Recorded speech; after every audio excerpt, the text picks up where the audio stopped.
The harsh geography of Scandinavia forged the character of the people who had become known as Vikings. The Norwegian coast, carved by countless fjords that cut deep into the mountainous terrain, created natural harbours but also isolated communities from one another. These narrow waterways, some stretching over 100 kilometres inland, became highways of communication and trade. The steep-sided valleys forced settlements to cling to narrow strips of arable land, while the towering mountains behind them remained largely uninhabitable. This topographical reality meant that the sea offered the most practical route between communities, making seafaring not merely advantageous but essential for survival. Sweden's landscape presented different challenges but similar solutions. The country's interior consisted of vast forests of pine and spruce, broken by thousands of lakes connected by rivers. These waterways formed natural transportation networks, but they also isolated communities during the long winter months when ice made navigation impossible. The Swedish coast along the Baltic Sea featured numerous islands and skerries, creating a complex archipelago that demanded skilled seamanship to navigate safely. Meanwhile, Denmark's relatively flat terrain and numerous islands made maritime travel the most efficient means of maintaining contact between scattered settlements. The climate imposed its own demands on Scandinavian society. Winters lasted up to 6 months, with temperatures regularly dropping well below freezing. Snow could accumulate to depths of several meters, effectively cutting off overland travel for months at a time. During these extended periods of darkness and cold, communities had to rely on stored provisions and could engage in limited outdoor activities. The brief but intense growing season meant that agricultural productivity was marginal at best, forcing inhabitants to supplement farming with fishing, hunting, and eventually raiding to acquire the resources necessary for survival. These environmental pressures created a culture that valued mobility, adaptability, and maritime expertise. Communities that could not produce enough food locally needed alternative means of acquiring resources.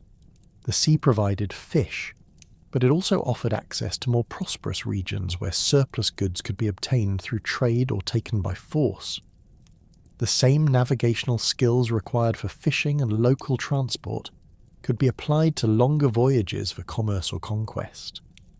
Before the Viking Age proper began, Scandinavian society had already undergone significant development during the Vendel period, which lasted from approximately 550 to 800 AD.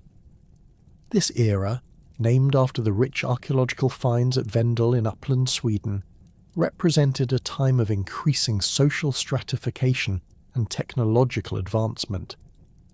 The elaborate grave goods found in Vendel period burials, including ornate helmets, weapons and jewellery, demonstrate that a warrior aristocracy had emerged with access to considerable wealth and prestige items. The Vendel period witnessed the consolidation of power among local chieftains who controlled territories centred on fortified settlements.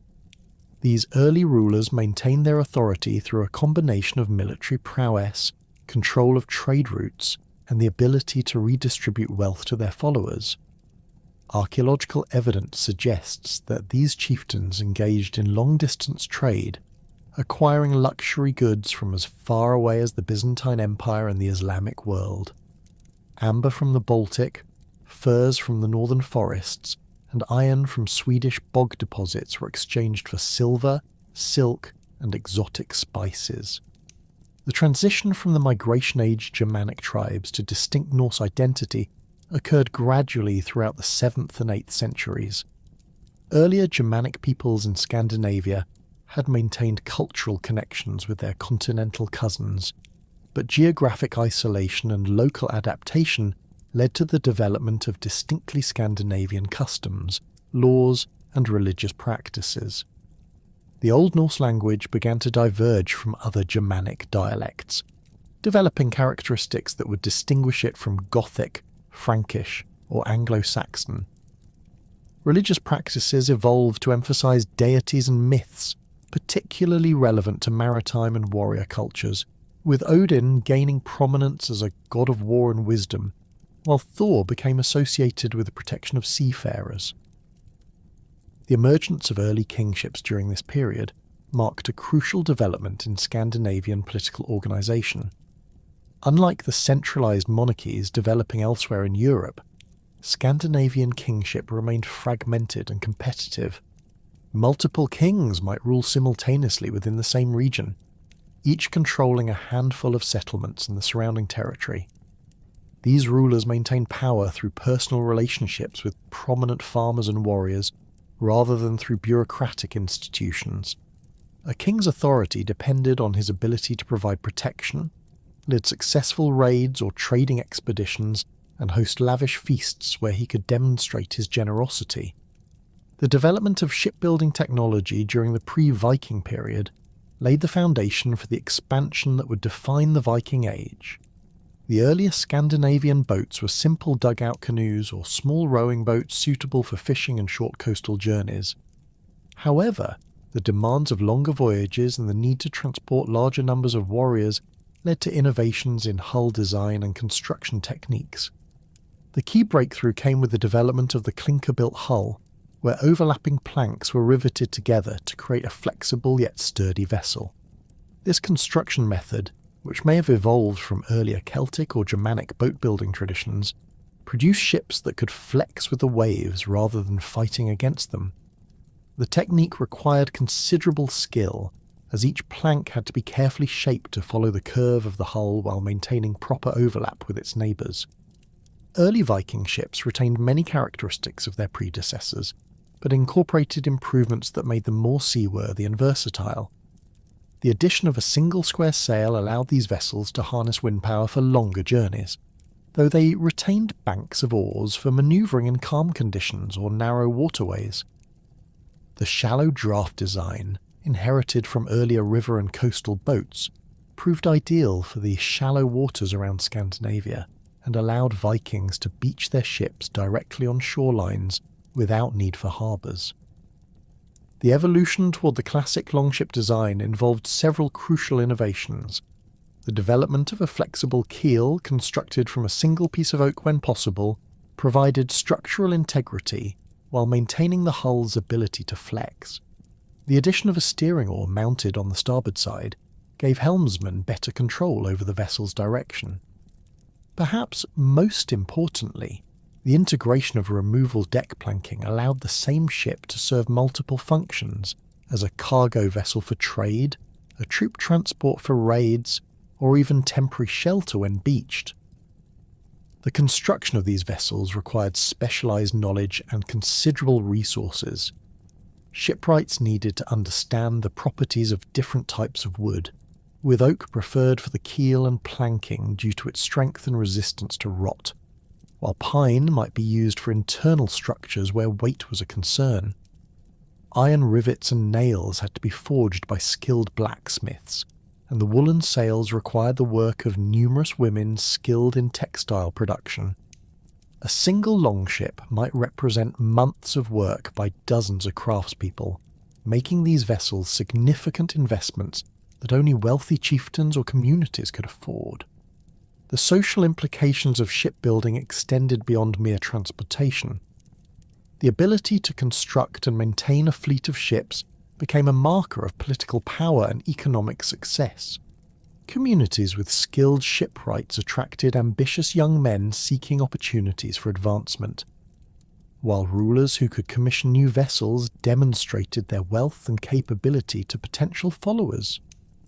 The ships themselves became symbols of prestige, often decorated with carved dragon heads and colourful shields to display their owner's status. Social stratification in early Viking society reflected both Scandinavian traditions and the practical demands of a warrior culture. At the apex stood the Jarls, a hereditary nobility who controlled the largest territories and commanded the loyalty of numerous followers. These aristocrats traced their lineages back to legendary heroes or gods, claiming divine sanction for their authority. They lived in large halls capable of accommodating dozens of retainers and guests, and their wealth was displayed through elaborate personal ornaments, fine weapons, and the ability to host magnificent feasts. The Jarls' power rested on their control of land and their ability to organise and equip military expeditions. They owned the largest farms and controlled access to important resources such as iron deposits, timber stands, or fishing grounds. Their halls served as centres of political activity where disputes were settled, alliances negotiated, and plans for raids or trading voyages developed. The most successful Jarls expanded their influence by establishing networks of loyal subordinates who ruled smaller territories in their name. Below the Jarls in the social hierarchy were the Karls, free farmers who formed the backbone of Scandinavian society. These men owned their own land, though the size of their holdings varied considerably. Wealthy Karls might possess substantial farms with numerous buildings and livestock, while others struggled to maintain small plots that barely supported their families. All Karls shared certain fundamental rights, including the ability to bear arms, participate in local assemblies, and seek legal redress for grievances. The Karls' independence distinguished them from the peasantry found elsewhere in medieval Europe. They owed no feudal obligations to overlords and could not be bought or sold like property. However, they did have responsibilities to their communities and to the Jarls, who provided protection and leadership. During times of conflict, Karls were expected to provide military service, either as members of raiding parties or as defenders of their home territories. They also participated in the legal assemblies known as Things, where they helped decide important matters affecting their communities. The economic activities of the Karls varied according to local conditions and opportunities. Most combined farming with other occupations such as fishing, hunting, or crafts production. Those living near the coast might spend part of each year engaged in fishing or sealing, while others specialised in producing iron from bog deposits or crafting goods for trade. The most ambitious Karls participated in long-distance trading expeditions or joined raiding parties in hopes of acquiring wealth that could elevate their social status. At the bottom of the social hierarchy were the Thralls, slaves who possessed no legal rights and could be bought, sold, or killed at their owner's discretion. The Thrall population included people captured during raids, individuals who'd fallen into debt and sold themselves into bondage, and the children of existing slaves. Unlike slavery in some other societies, thralldom in Scandinavia was not necessarily permanent, and slaves could sometimes earn or purchase their freedom. Thralls performed the most arduous and dangerous work in Viking society. They cleared forests, worked the fields, tended livestock, and served in their masters' households. Female thralls often worked as servants, cooks, or textile producers, while males might be employed in heavy labour or dangerous occupations such as mining. The treatment of thralls varied considerably depending on their owner's temperament and economic circumstances, but archaeological evidence suggests that many lived in conditions of considerable hardship. The institution of slavery played a crucial role in the Viking economy, providing the labour necessary for agricultural production and allowing free men to engage in other activities such as raiding, trading, or military service. The capture and sale of slaves became one of the primary motivations for Viking raids, with thralls representing a valuable commodity that could be traded throughout Europe and beyond. Major slave markets developed in cities such as Dublin and Kiev, where Vikings sold captives taken from across their sphere of influence. The relationship between these social classes was complex and dynamic. While the hierarchy was generally stable, individuals could sometimes move between categories through exceptional achievement, marriage, or changes in fortune. Successful warriors might be rewarded with land and followers, elevating them from Karl to Jarl status. Conversely, Jarls who suffered military defeats or economic disasters might find their authority diminished and their followers deserting to more successful leaders. This social structure provided the framework within which Viking expansion would unfold. The Jarls possessed the resources and authority necessary to organise large-scale expeditions, while the Karls provided the manpower and skills required for successful raids and settlements. The Thralls, though at the bottom of the hierarchy, represented both a motivation for expansion and a means of supporting the warriors who carried it out. Together, these groups formed a society uniquely adapted to the challenges and opportunities of the early medieval world. The morning of June 8th, 793 AD, dawned clear and calm over the tidal island of Lindisfarne, off the coast of Northumbria. The monks of St. Cuthbert's monastery went about their daily routines, tending to their manuscripts, caring for pilgrims, and maintaining the sacred buildings that had stood as a beacon of Christianity in northern England for over a century. The monastery's location on Holy Island, accessible only at low tide via a causeway, had long provided both spiritual isolation and practical security. The community possessed considerable wealth in the form of precious religious artifacts, illuminated manuscripts, and stores of silver accumulated through generations of royal patronage and pilgrim donations. The attack came without warning. Long, shallow-drafted vessels appeared on the horizon, their square sails billowing in the morning breeze. As they drew closer, the distinctive dragon-headed prows became visible, carved with intricate patterns that seemed to writhe in the shifting light. The ships beached directly on the sandy shores, their crews leaping into the surf with practiced efficiency.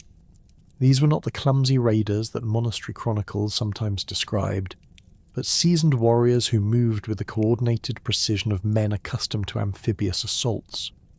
The Vikings who stormed ashore wore iron-reinforced leather armour and conical helmets, many bearing the distinctive nasal guards that protected their faces while allowing clear vision. They carried round wooden shields painted in bright colours and reinforced with iron bosses, while their primary weapons included long-handled battle-axes, broad-bladed spears, and single-edged seax knives worn at their belts. Some wielded pattern-welded swords, expensive weapons that marked their bearers as men of considerable status and martial skill. The monastery's defences proved utterly inadequate against this assault. The monks had no military training and possessed few weapons beyond eating knives and agricultural tools. The stone buildings that had seemed so permanent and secure became death traps as the raiders systematically looted the complex. They stripped the altar of its golden vessels, seized the monastery's stores of silver coins, and gathered up precious manuscripts whose illuminated pages would later be traded in markets across Europe. The human cost was severe, with many monks killed outright while others were taken as slaves to be sold in Scandinavian markets. Contemporary chroniclers struggled to comprehend what had occurred. Alcuin of York, writing to King Ethelred of Northumbria, expressed the shock felt throughout Christian Europe. Never before has such terror appeared in Britain as we have now suffered from a pagan race, nor was it thought that such an inroad from the sea could be made. The Anglo-Saxon Chronicle recorded the event with stark brevity, noting that heathen men destroyed God's church at Lindisfarne through rapine and slaughter. These accounts reveal not merely outrage at the violence, but genuine bewilderment that such a sacred site could be successfully attacked by what they perceived as primitive pagans. The choice of Lindisfarne as a target demonstrated sophisticated intelligence gathering by the Viking raiders. The monastery was wealthy but poorly defended, accessible by sea but isolated from rapid military assistance. Its location on an island meant that the attackers could control access routes and prevent the escape of potential captives or valuable goods. The timing of the raid during the summer sailing season when weather conditions were most favourable showed careful planning rather than opportunistic violence. The psychological impact of the Lindisfarne raid extended far beyond its immediate material consequences. Christian Europe had grown accustomed to viewing monasteries as inviolate sanctuaries protected by divine power. The successful assault on such a sacred site challenged fundamental assumptions about God's protection of his faithful servants, and suggested that these northern pagans possessed supernatural powers of their own. This fear was compounded by the raiders' apparent immunity to Christian prayers and holy relics, which had failed to protect the monastery's inhabitants. The success at Lindisfarne encouraged further Viking expeditions against similar targets throughout the British Isles. In 795, raiders struck the monastery on Rathlin Island off the coast of Ireland, followed by attacks on Iona, the sacred centre of Celtic Christianity founded by Saint Columba. These assaults followed the same pattern established at Lindisfarne: swift amphibious landings, systematic looting of religious treasures, and the capture of monks for the slave trade. The attack on Iona proved particularly devastating because of the monastery's central role in Irish and Scottish Christianity. The raiders returned multiple times, with major assaults recorded in 802 and 806. During the 806 attack, they killed 68 members of the monastic community, effectively destroying the institution's ability to function.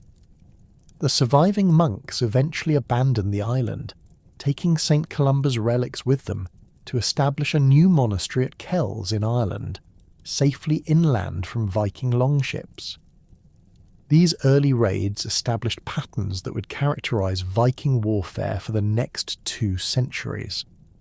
The raiders demonstrated remarkable skill at gathering intelligence about their targets, often striking during religious festivals when monasteries would be crowded with pilgrims carrying valuable offerings. They showed particular interest in portable wealth that could be easily transported in their ships: silver coins, golden vessels, jewellery, and high-quality textiles.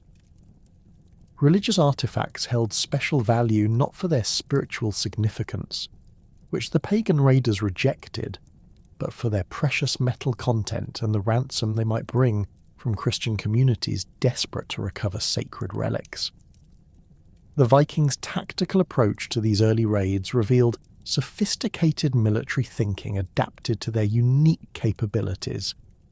Their longships allowed them to appear suddenly along any stretch of coastline, making it impossible for defenders to predict where the next attack might occur. The shallow draft of these vessels enabled them to navigate rivers and estuaries that larger warships could not enter, bringing them deep into territories that had previously seemed secure from seaborne assault. Once ashore, Viking raiding parties moved with disciplined efficiency that reflected extensive training and experience. They typically divided into smaller groups to maximize their coverage of the target area while maintaining enough concentration to overwhelm local resistance. Archaeological evidence from raid sites suggests they brought specialized tools for breaking into stone buildings and extracting valuable items from secure storage areas. They also demonstrated remarkable speed in loading their ships and departing before organized military resistance could arrive. The weapons and equipment used by these early Viking raiders represented the culmination of centuries of Scandinavian metallurgical and military development. The round shields they carried, typically measuring about 3 feet in diameter, were constructed from wooden planks bound together with leather and reinforced with iron rims and central bosses. These shields were painted in bright colours, often featuring geometric patterns or stylized animals that may have served as unit identifiers.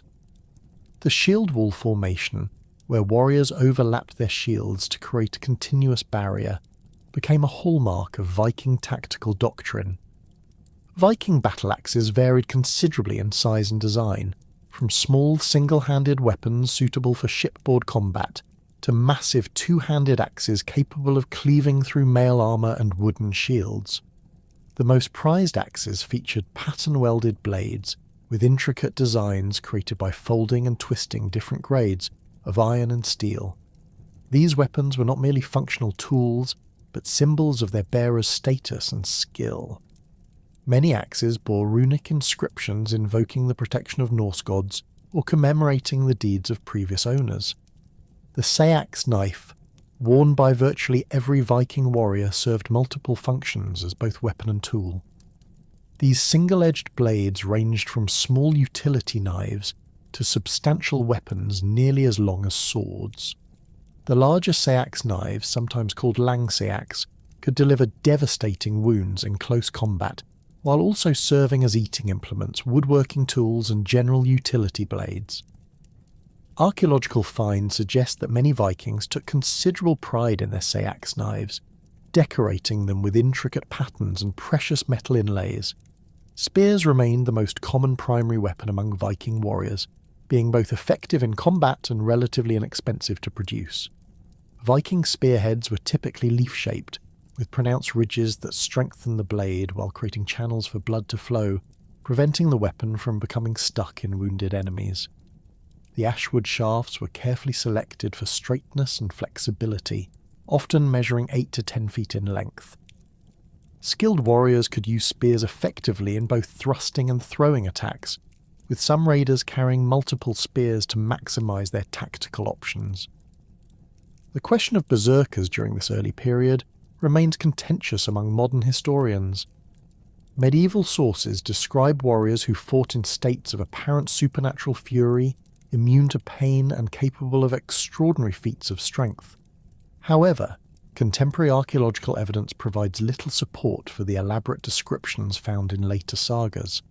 Some scholars suggest that berserker traditions may have developed from the use of psychoactive substances or ritualized pre-battle preparations, while others argue that the entire concept represents literary exaggeration of normal battlefield psychology.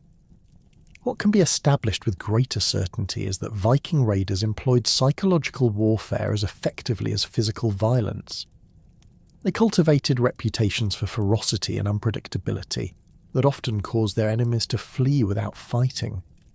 The dragon-headed prows of their ships, the war cries they raised during attacks, and their apparent contempt for death all contributed to a fearsome reputation that multiplied their effectiveness far beyond their actual numbers. The early raids also revealed the Vikings' sophisticated understanding of seasonal patterns and weather conditions. They typically launched their expeditions during the late spring and summer months, when sailing conditions were most favourable, and when agricultural communities would have the greatest accumulation of surplus goods. The timing of raids often coincided with religious festivals or market days, when target communities would be crowded with visitors carrying valuable trade goods or offering donations. As Viking raiders gained experience and confidence, their expeditions grew larger and more ambitious. What had begun as small-scale raids by individual ships evolved into coordinated campaigns involving multiple vessels and hundreds of warriors. The success of early raids provided both the wealth necessary to finance larger expeditions and the reputation needed to attract additional recruits eager for their share of plunder and glory. The expansion of Viking raiding activity brought them into contact with the Frankish kingdoms along the continental coast. The first recorded Viking attack on Frankish territory occurred in 799, when raiders struck the monastery at St. Philibert on Noirmoutier Island at the mouth of the Loire River. This assault followed the same pattern established in Britain and Ireland, with the raiders using their ships' shallow draft to navigate river systems and strike targets far from the open sea. The Frankish response to these early raids proved no more effective than the British attempts at defence. The Carolingian military system was designed for large-scale campaigns against neighbouring kingdoms, not for defending scattered coastal settlements against swift amphibious assaults. Local garrisons were too small to resist determined Viking attacks, while the time required to mobilise larger forces allowed the raiders to complete their missions and escape before facing serious opposition. Viking expeditions up the Seine River brought them increasingly close to the heart of Frankish power. In 820 they raided settlements along the river's lower reaches, demonstrating their ability to penetrate deep into continental territories. These attacks revealed the vulnerability of river-based trade routes that had been considered secure from seaborne threats. Frankish merchants and monasteries along the Seine began to fortify their positions or relocate valuable goods to more secure inland locations. The culmination of these early Frankish raids came in 845, when a large Viking fleet under the leadership of a chieftain known in Frankish sources as Ragnar sailed up the Seine toward Paris.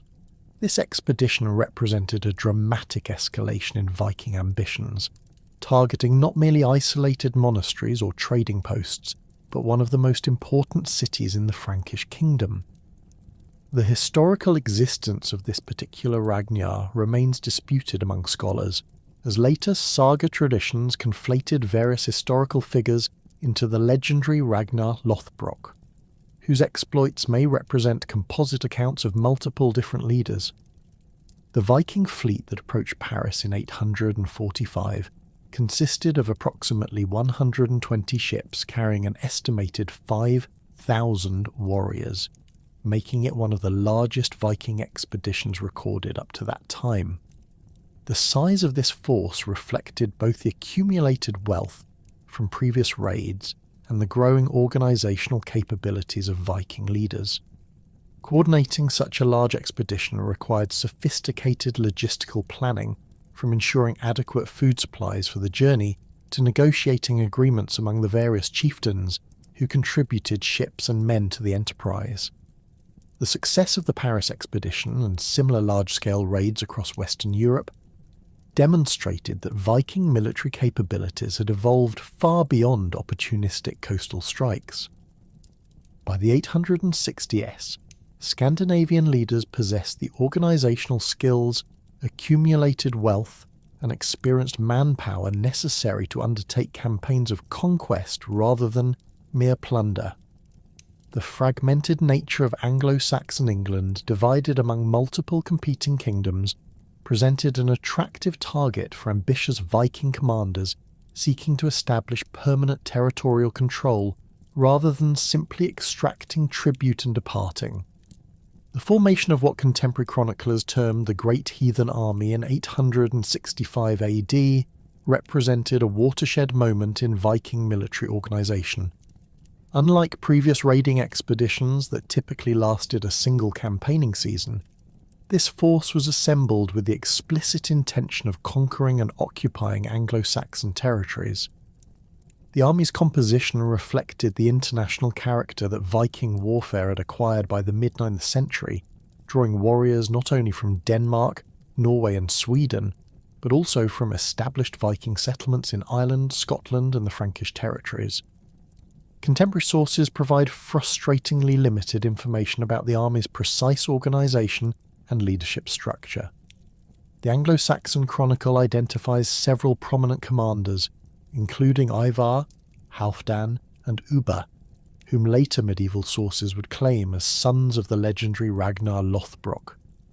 However, modern historians treat these genealogical connections with considerable scepticism, recognising that medieval chroniclers often impose narrative structures on historical events that may not reflect contemporary realities.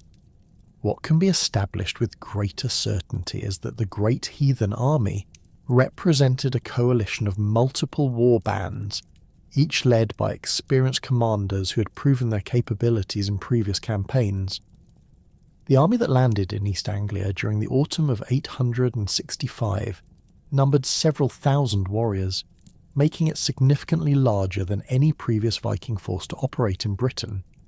Archaeological evidence from contemporary weapon hoards and settlement sites suggests that this force included not only frontline fighters, but also substantial numbers of support personnel, craftsmen capable of maintaining weapons and equipment, shipwrights who could repair the fleet's vessels, and specialists in siege warfare who understood the techniques necessary for capturing fortified positions. The Vikings' initial approach to East Anglia revealed sophisticated political calculations alongside military planning. Rather than immediately launching destructive raids, they established winter quarters and negotiated agreements with the local population for the supply of horses and provisions. This arrangement served multiple strategic purposes. It allowed the army to rest and reorganise after the sea crossing, provided the mounted mobility essential for rapid movement across England's road network, and demonstrated to potential Anglo-Saxon allies that cooperation with the Vikings could be more profitable than resistance. King Edmund of East Anglia initially attempted to accommodate the Viking presence, perhaps hoping that providing supplies and avoiding confrontation would encourage them to move elsewhere. However, the relationship deteriorated rapidly when it became clear that the Vikings intended permanent occupation rather than temporary winter quarters. The subsequent conflict between Edmund's forces and the Great Heathen Army resulted in the king's capture and execution, though the exact circumstances remain disputed among historical sources. The conquest of East Anglia provided the Vikings with their first secure base in England and demonstrated the effectiveness of their new approach to territorial acquisition. Rather than simply looting the kingdom's wealth and departing, they established administrative structures that could extract regular tribute from the surviving population while maintaining the agricultural productivity necessary to support their continued military operations. This systematic approach to occupation would characterize Viking expansion throughout the following decade. The army's movement north into Northumbria in 866 exploited a civil war between rival claimants to the kingdom's throne. Osbert and Aella had been fighting for control of York when the Vikings arrived, their conflict having weakened both the kingdom's defences and its ability to present unified resistance to external threats. The Vikings captured York in November 866, establishing control over one of Anglo-Saxon England's most important urban centres and gaining access to the extensive trade networks that connected northern England with Scandinavia and continental Europe. York's strategic value extended far beyond its immediate economic importance. The city controlled river access to much of northern England and served as a crucial link between the Anglo-Saxon kingdoms and the established Viking settlements in Ireland and Scotland. Its capture provided the great Heathen army with secure communications back to Scandinavia and enabled the rapid movement of reinforcements and supplies to support their expanding territorial control. The failed attempt by Osbert and Aelle to recapture York in March 867 eliminated the last organised Northumbrian resistance to Viking rule. Both kings died in the assault on the city's walls, along with substantial portions of the Northumbrian nobility. This catastrophic defeat left the kingdom without effective leadership and allowed the Vikings to extend their control throughout the region with minimal opposition. Archaeological evidence from this period shows widespread destruction of Anglo-Saxon royal centres and the establishment of new settlement patterns reflecting Scandinavian administrative practices. The systematic nature of the Viking conquest becomes apparent in their treatment of captured territories.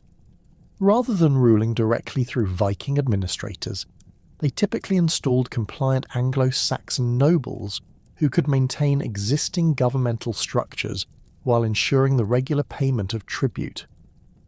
This approach minimized administrative burdens on the Viking leadership, while providing legitimacy for their rule among the conquered populations. The policy proved particularly effective in regions where Anglo-Saxon social structures remained largely intact despite the change in ultimate authority. The great Heathen army's advance into Mercia in 867 encountered more sophisticated resistance than they had faced in East Anglia or Northumbria. King Burgred of Mercia commanded substantial military resources and maintained alliance networks with neighbouring kingdoms that could provide mutual support against external threats. However, the Vikings' superior mobility and their willingness to campaign throughout the winter months gradually wore down Mercian resistance through a series of raids and sieges that disrupted the kingdom's economic foundations. The capture of Nottingham in 868 provided the Vikings with a strategic base in the heart of Mercia, though they faced a significant challenge when Burgred secured military assistance from Wessex. The arrival of West Saxon forces under King Ethelred and his brother Alfred forced the Vikings to adopt defensive positions, resulting in a prolonged siege that tested both sides' logistical capabilities.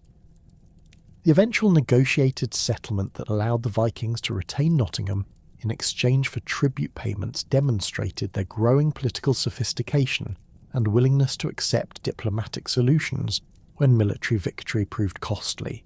The Vikings' approach to siege warfare during this period reflected their adaptation to continental European military practices encountered during their Frankish campaigns. They constructed elaborate earthwork fortifications around their camps, often incorporating existing Roman or Anglo-Saxon defensive features into their own defensive schemes. Archaeological excavations at several Viking campsites have revealed sophisticated engineering works, including multiple defensive lines, carefully planned drainage systems, and specialised areas for different military functions. The army's logistical organisation represented one of its most impressive achievements, enabling sustained military operations across multiple campaigning seasons without the collapse that typically affected large medieval armies. They established supply networks that drew resources from conquered territories while maintaining communication links with Scandinavia for the acquisition of specialised equipment and additional manpower. The systematic extraction of tribute from occupied regions provided the wealth necessary to maintain their forces while funding continued expansion. The Vikings' treatment of captured Anglo-Saxon nobles varied considerably depending on local circumstances and the perceived value of different individuals. Some were executed as examples to discourage resistance, while others were ransomed back to their families or allies for substantial payments. Those who demonstrated willingness to cooperate with Viking rule might be retained in positions of authority, though always under the supervision of Viking commanders who could remove them if their loyalty became questionable. Religious institutions received particularly harsh treatment from the Great Heathen Army, reflecting both the Vikings' rejection of Christianity and their recognition of monasteries as centres of wealth and political influence. The systematic destruction of churches and monasteries throughout conquered territories eliminated potential focal points for resistance, while providing substantial quantities of precious metals that could be converted into portable wealth. The dispersal of monastic communities disrupted the educational and administrative networks that supported Anglo-Saxon governmental structures.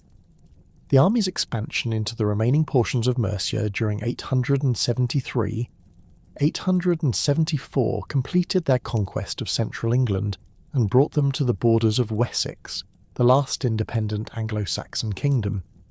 King Burgred's flight to Rome in 874 marked the effective end of Mercian independence, though the Vikings installed a compliant ruler named Ceolwulf, who maintained the appearance of legitimate authority while serving Viking interests.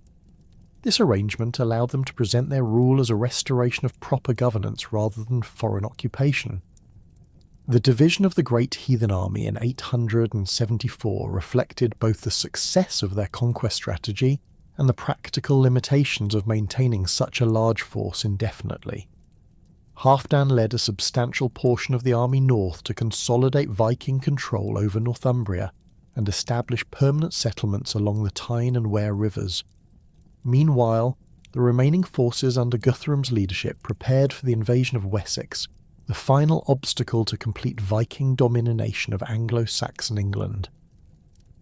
The establishment of Viking settlements in conquered territories marked a fundamental shift from temporary military occupation to permanent colonisation. Archaeological evidence reveals the construction of new farmsteads following Scandinavian architectural patterns, the introduction of Norse place names throughout the occupied regions, and the gradual integration of Viking and Anglo-Saxon material cultures. These developments suggest that substantial numbers of Scandinavian families accompanied or followed the Great Heathen Army, providing the demographic foundation for lasting territorial control. The invasion of Wessex in January 878 represented the culmination of the Great Heathen Army's conquest strategy.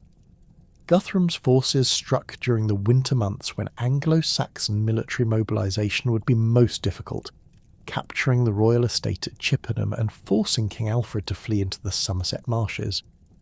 This initial success appeared to complete the Viking conquest of England, leaving only scattered pockets of resistance in remote areas unsuitable for their cavalry-based military operations. However, Alfred's survival in the Somerset wetlands provided a focal point for continued West Saxon resistance that the Vikings had failed to eliminate. The king's intimate knowledge of the local terrain, combined with the support of loyal thanes who had escaped the initial Viking assault, enabled him to maintain a guerrilla campaign that gradually eroded Viking control over western Wessex. The marshy landscape that had initially seemed to offer Alfred only temporary refuge proved ideally suited to the hit-and-run tactics that his reduced forces could employ against the more heavily equipped Viking army.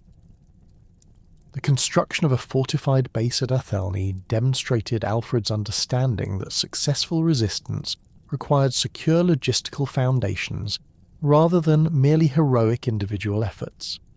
This island stronghold, accessible only by secret paths through the marshes, provided storage for weapons and supplies, while serving as a recruitment centre for West Saxon nobles willing to continue fighting against the Viking occupation. Archaeological investigations at Athelney have revealed evidence of substantial defensive works and specialised craft production that supported Alfred's military operations during this critical period. Alfred's gradual expansion of territory under his control during the spring of 878 reflected careful strategic planning rather than desperate improvisation. He systematically targeted Viking supply lines and isolated garrisons, while avoiding direct confrontation with Guthrum's main force, until he could assemble sufficient strength for a decisive engagement. This patient approach allowed him to rebuild West Saxon military capabilities while demonstrating to potential allies that Viking rule was not inevitable or permanent. The Battle of Edington in May 878 represented the climactic confrontation between Alfred's resurgent West Saxon forces and Guthrum's Viking army. The engagement took place on the chalk downs of Wiltshire, terrain that favoured the disciplined infantry formations that Alfred had developed during his months in the marshes. The West Saxon shield wall, reinforced by carefully positioned archers and supported by mounted troops who could exploit any breaks in the Viking line, proved superior to the more individualistic fighting style that had served the Vikings effectively in their earlier campaigns. The Viking defeat at Edington was comprehensive, with Guthrum's forces suffering heavy casualties and losing much of their equipment and supplies. The survivors retreated to their fortified camp at Chippenham, where Alfred's forces besieged them for 14 days before the Vikings agreed to negotiate. The subsequent Treaty of Alfred and Guthrum established the boundary between West Saxon and Viking-controlled territories while requiring Guthrum's conversion to Christianity as a symbolic acknowledgement of Alfred's victory. The treaty negotiations revealed the sophisticated diplomatic capabilities that both sides had developed during their prolonged conflict. The agreement established clear territorial boundaries along the old Roman road known as Watling Street, running from London to Chester, with the Vikings retaining control of the regions to the north and east, while acknowledging Alfred's authority over Wessex and Western Mercia. This division recognised the military realities created by more than a decade of Viking conquest, while providing a framework for future peaceful coexistence. The establishment of the Danelaw as a distinct political and cultural region within England represented one of the most significant consequences of the Great Heathen Army's campaigns. This territory, encompassing roughly half of Anglo-Saxon England, developed its own legal systems, administrative structures and cultural practices that blended Scandinavian and Anglo-Saxon elements.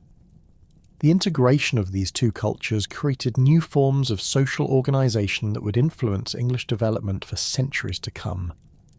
The consolidation of royal power in Norway during the late 9th century created pressures that would drive one of the most significant migrations in medieval European history. Harald Fairhair's systematic conquest of the Norwegian petty kingdoms eliminated the traditional independence that local chieftains had enjoyed for centuries, forcing them to choose between submission to royal authority or exile from their ancestral lands. Many prominent families, unwilling to accept subordinate status under the new monarchy, began seeking alternative territories where they could maintain their traditional way of life and political autonomy. The discovery of Iceland around 860 AD provided an attractive destination for these displaced Norwegian nobles. Irish monks, known as papar, had already established small hermitages on the island, but their presence was minimal and offered no significant resistance to Scandinavian settlement. The island's location, roughly 4 days sailing from the Faroe Islands under favourable conditions, placed it within reach of existing Norse navigation routes, while remaining sufficiently remote to offer genuine independence from European political pressures. Ingolfr Arnarsson's arrival in Iceland around 870 AD marked the beginning of systematic Norse colonisation, though he was certainly not the first Scandinavian to reach the island. Archaeological evidence suggests that Norse explorers had been visiting Iceland for at least a decade before Ingolfr established his permanent settlement. His decision to throw his high seat pillars overboard and settle wherever they washed ashore represented more than mere superstition. It demonstrated the colonists' commitment to adapting Norse religious and legal traditions to their new environment. The location where Ingolfr's pillars came ashore, which he named Reykjavik for the steam rising from nearby hot springs, possessed several advantages that made it suitable for permanent settlement. The natural harbour provided protection for ships during the harsh winter months, while the geothermal activity offered opportunities for heating and cooking that reduced dependence on scarce wood resources. The surrounding grasslands could support livestock, and the nearby rivers provided fresh water and opportunities for salmon fishing. The process of claiming and distributing land in Iceland followed established Scandinavian legal customs adapted to the island's unique circumstances. The first settlers, known as landnámsmenn, claimed extensive territories by walking their boundaries while carrying fire, a ritual that established both the physical limits of their holdings and their spiritual connection to the land. These initial claims were enormous by Norwegian standards, sometimes encompassing entire valleys or coastal regions that could support dozens of later farmsteads. The social composition of Iceland's early settlers reflected the political upheavals that had driven them from Norway. Many were members of the traditional aristocracy who possessed the resources necessary for long-distance migration, including ships, livestock, household goods, and sufficient manpower to establish viable settlements. They brought with them not only their immediate families, but also substantial numbers of dependents, including free farmers seeking new opportunities and slaves captured during raids in Ireland and Scotland. The transportation of livestock to Iceland represented one of the most challenging aspects of the settlement process. Cattle, sheep, goats, and horses had to survive sea voyages lasting several days in vessels not specifically designed for animal transport. The settlers developed specialized techniques for securing animals during rough weather and managing their feeding and watering needs during extended passages. Archaeological evidence from early Icelandic farms shows that the colonists successfully established breeding populations of all their major domestic species, though the harsh climate required significant adaptations in animal husbandry practices. The construction of farmsteads in Iceland reflected both Norwegian architectural traditions and adaptations to local environmental conditions. The typical Icelandic longhouse featured thick turf walls that provided excellent insulation against the island's harsh winters, while the interior layout followed familiar Scandinavian patterns with a central hearth, raised sleeping platforms along the walls, and separate areas for different household activities.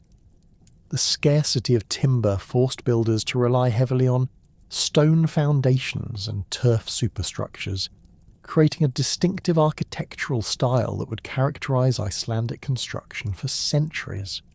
The development of Iceland's unique political system began almost immediately after settlement, as the absence of any existing governmental structure forced the colonists to create new institutions adapted to their circumstances. The traditional Norwegian system of local assemblies, known as things, provided the foundation for Icelandic legal organisation. But the island's geography and the settlers' determination to avoid centralised royal authority led to significant innovations in governmental structure. The establishment of local assemblies throughout Iceland during the late 9th century created a network of judicial and administrative centres that could handle most legal disputes and community decisions. These local things typically met during the summer months when travel was easiest, bringing together farmers from surrounding districts to resolve conflicts, arrange marriages, conduct business transactions, and maintain the social bonds that held their communities together. The proceedings followed oral legal traditions that had been preserved and transmitted by specialized law speakers who memorized the complex codes governing everything from property rights to personal injury compensation. The creation of the Althing around 930 AD represented the culmination of Iceland's constitutional development and established one of medieval Europe's most sophisticated parliamentary systems. The decision to locate this National Assembly at Thingvellir, a dramatic rift valley formed by the separation of the North American and Eurasian tectonic plates, reflected both practical and symbolic considerations. The site's natural amphitheatre could accommodate large gatherings, while its geological features provided a powerful metaphor for the legal and political divisions that the assembly was designed to resolve. The Althing's organisational structure reflected the democratic principles that the Icelandic settlers had developed in response to their rejection of royal authority. The assembly consisted of representatives from each of the island's local things, ensuring that all regions had a voice in national legislation and judicial decisions. The law speaker, elected for 3-year terms, served as the assembly's presiding officer and was responsible for reciting 1/3 of the law code each year, ensuring that the entire legal system was publicly proclaimed every 3 years. The judicial procedures developed by the Althing demonstrated remarkable sophistication in their attempts to balance individual rights with community needs. Complex cases were heard by panels of judges drawn from different regions to minimize local bias, while the most serious offences were tried before the entire assembly.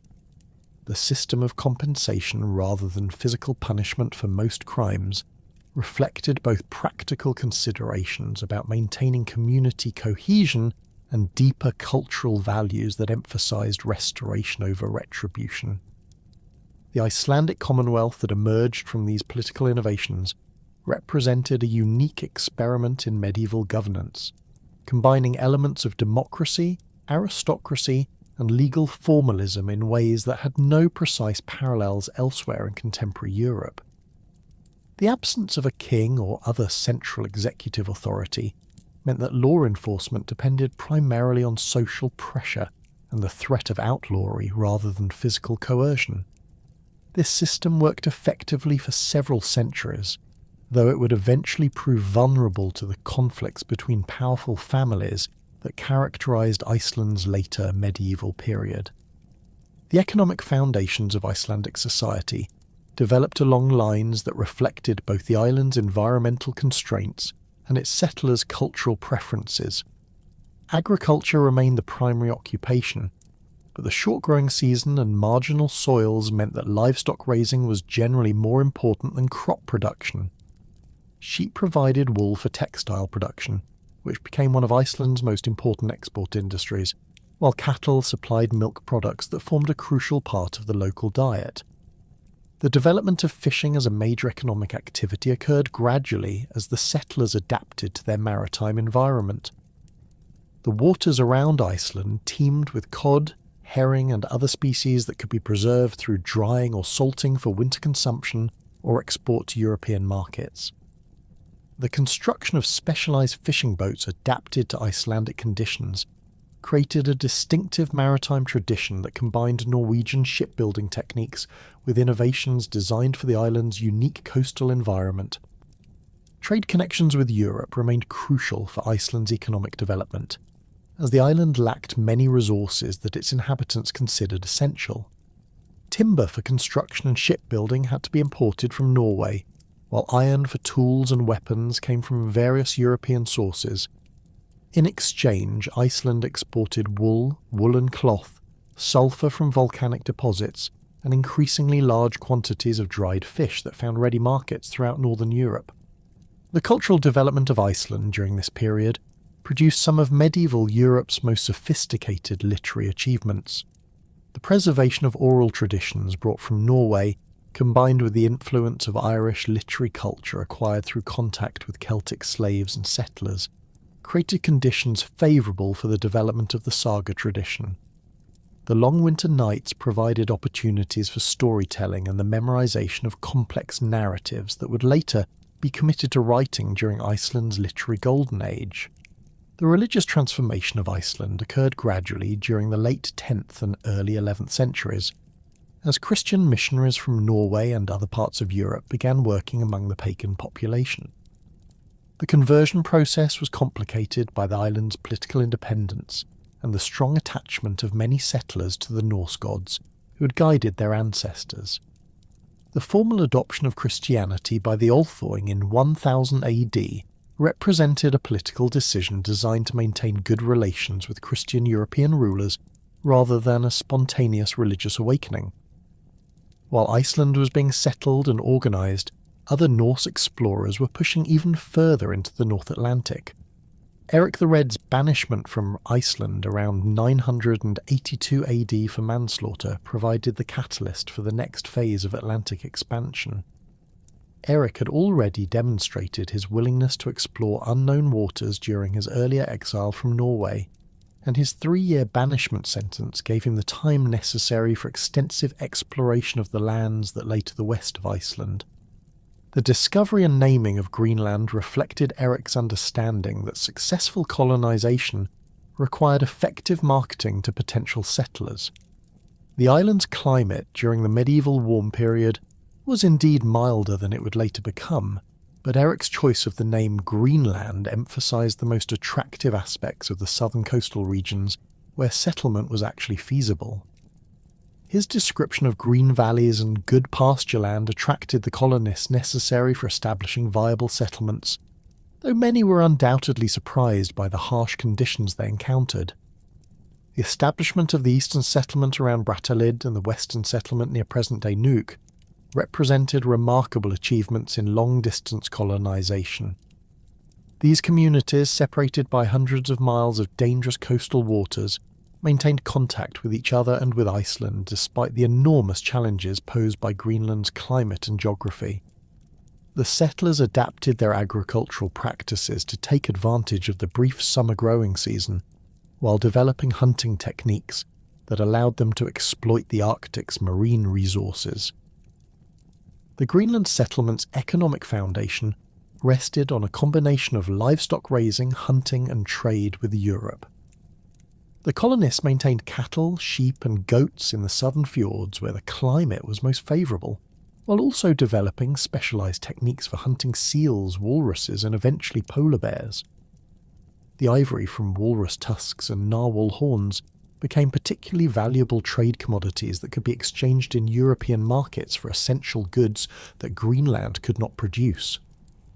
The social organisation of the Greenland settlements reflected both Icelandic precedents and adaptations to the colony's unique circumstances. Erik the Red and his family established themselves as the leading aristocratic dynasty, controlling the most productive lands and maintaining the largest households.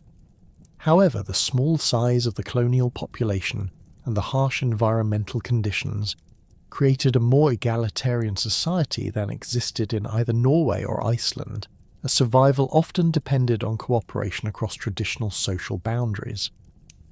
The conversion of Greenland to Christianity occurred earlier and more completely than in Iceland, partly due to the influence of Erik's wife Theodhild and their son Leif Erikson, who encountered Christian missionaries during visits to Norway.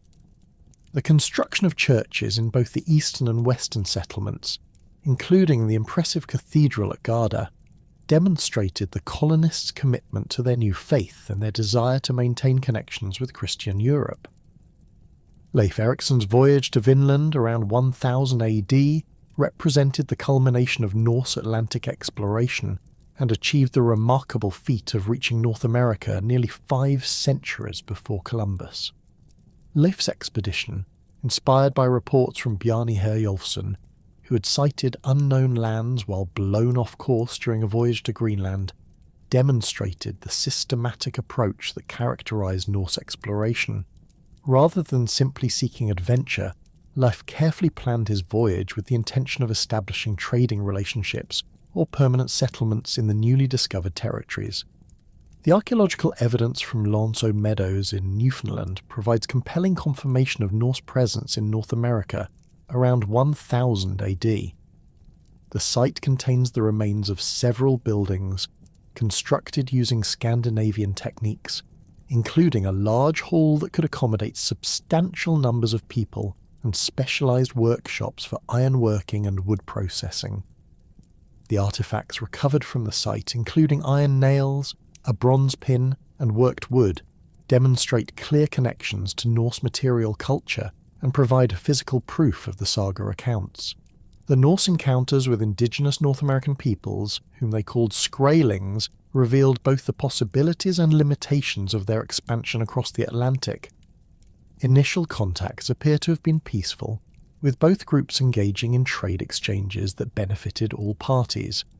However, the cultural differences between the Norse and indigenous peoples, combined with the Vikings' small numbers and their distance from reinforcement, made permanent settlement extremely difficult to maintain. The failure of Norse colonization in North America resulted from a combination of factors that distinguished Vinland from their successful settlements in Iceland and Greenland. The presence of established indigenous populations who were willing and able to resist Norse expansion created military challenges that the small expeditions could not overcome. The great distance from Greenland made regular supply and communication difficult, while the abundance of resources in Vinland reduced the economic incentives that had driven successful colonization elsewhere. The various attempts to establish permanent settlements in Vinland, including expeditions led by Thorvald Erikson and Thorfinn Karlsefni, demonstrated both the persistence of Norse expansion efforts and the practical obstacles they faced. These later voyages brought larger numbers of colonists, including women and children necessary for permanent settlement, but they too failed to establish lasting communities. The archaeological record suggests that Norse presence in North America was limited to a few years at most, though trading contacts may have continued for somewhat longer periods. The impact of the Atlantic expansion on Scandinavian society extended far beyond the immediate achievements of the colonists. The successful settlement of Iceland created a new centre of Norse culture that would preserve and develop traditions that were being modified or lost in the Scandinavian homelands. The Greenland colonies, despite their ultimate failure, demonstrated the remarkable capabilities of medieval Norse navigation and colonisation techniques. Most significantly, the voyages to Vinland established Norse claims to being the first Europeans to reach and explore North America, an achievement that would not be repeated for nearly 500 years. While Viking longships carved their reputation along the western shores of Europe, equally significant expeditions were penetrating deep into the vast river systems of Eastern Europe. The establishment of what Byzantine sources would later call the route from the Varangians to the Greeks represented one of medieval Europe's most ambitious commercial and military enterprises, connecting the Baltic Sea to the Black Sea through an intricate network of rivers, portages and trading posts that would reshape the political and economic landscape of Eastern Europe. The geographical foundation for this eastern expansion lay in the unique river systems of what would become Russia, Belarus and Ukraine. The Volkhov River, flowing north from Lake Ilmen to Lake Ladoga, provided access from the Baltic to the headwaters of the Dnieper, which then carried travellers south through the heart of the Slavic territories toward the Black Sea and Constantinople. Alternative routes followed the Volga River southeast toward the Caspian Sea and the wealthy markets of the Islamic world, while shorter connections linked these major arteries through a complex web of smaller waterways and overland portages. The Vikings, who first explored these routes during the early 9th century, brought with them the same combination of commercial acumen and military prowess that characterized their western expeditions. However, the eastern expansion differed fundamentally from the raids and conquests in Britain, Ireland and Francia. The vast distances involved, the presence of established Slavic populations, and the sophisticated Byzantine and Islamic civilizations at the route's termini required different strategies emphasizing trade, diplomacy, and gradual territorial consolidation rather than sudden military strikes. The earliest documented Scandinavian presence in Eastern Europe appears in archaeological contexts dating to the late 8th and early 9th centuries. Burial sites containing distinctively Scandinavian grave goods, including oval brooches, Thor's hammers, and weapons decorated in Norse artistic styles, have been identified at strategic locations along the major river routes. These finds suggest that individual Vikings or small groups were already operating in the region before the large-scale expeditions that would establish permanent political control. The development of specialized river vessels represented a crucial technological adaptation that enabled sustained Viking operations in Eastern Europe.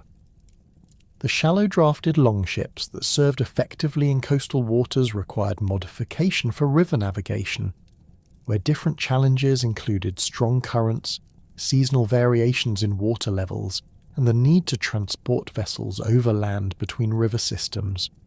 Archaeological evidence from shipbuilding sites along the Volkhov and Dnieper rivers reveals hybrid designs that incorporated Scandinavian construction techniques with features adapted for river conditions. These modified vessels typically featured reinforced keels capable of withstanding the stresses of being dragged across portages, while their shallow drafts allowed navigation of rivers during low water periods. The ships were designed to be easily disassembled and reassembled, with removable masts and detachable steering mechanisms that simplified transport across the numerous portages that connected different river systems. Some vessels incorporated design elements borrowed from Slavic rivercraft, demonstrating the cultural exchange that characterized Viking expansion in the east.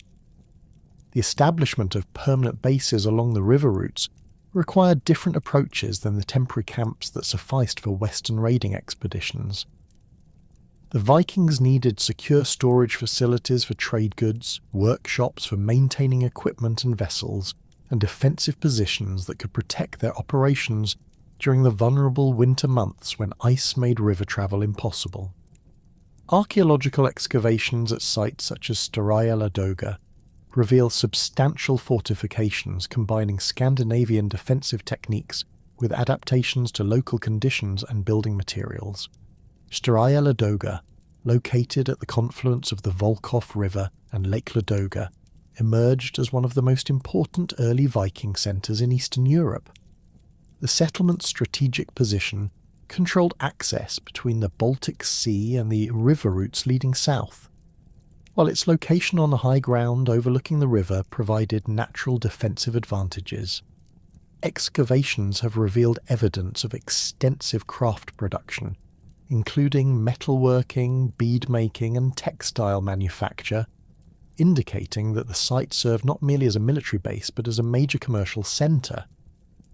The material culture recovered from Staraya Ladoga demonstrates the international character of Viking trade networks in Eastern Europe. Artifacts include Frankish swords, Byzantine silk textiles, Islamic silver coins, amber from the Baltic shores, and furs from the northern forests. This diverse assemblage reveals the complex exchange networks that the Vikings established, moving high-value goods across vast distances and connecting previously isolated regional economies. The semi-legendary arrival of Rurik in the Novgorod region around 862 AD marked a crucial transition from temporary Viking presence to permanent political control.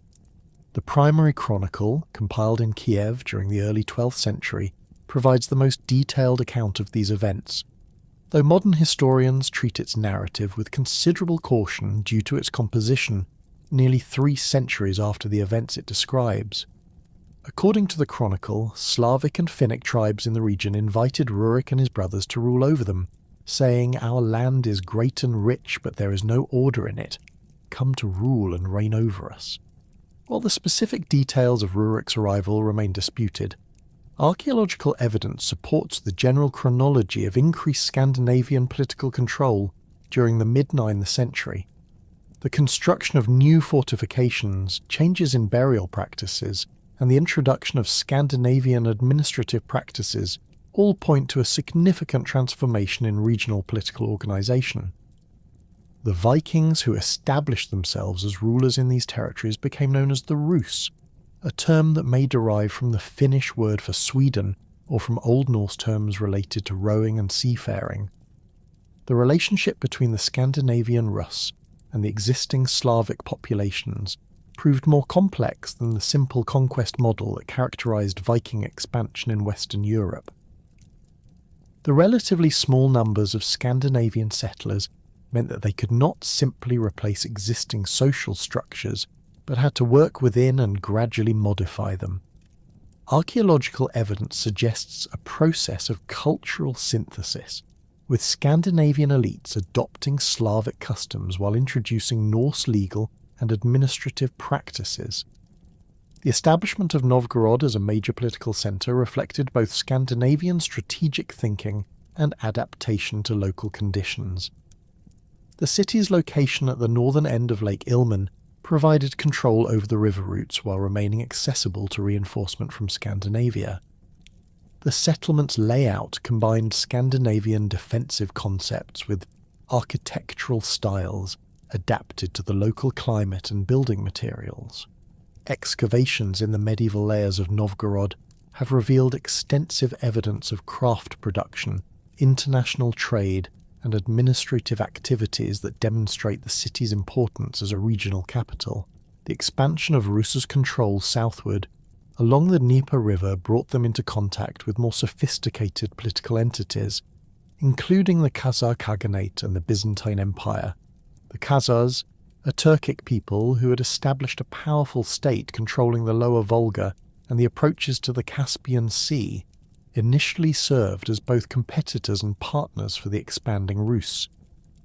Archaeological evidence from Khazar sites reveals the presence of Scandinavian merchants and mercenaries, suggesting complex relationships that combined cooperation and conflict.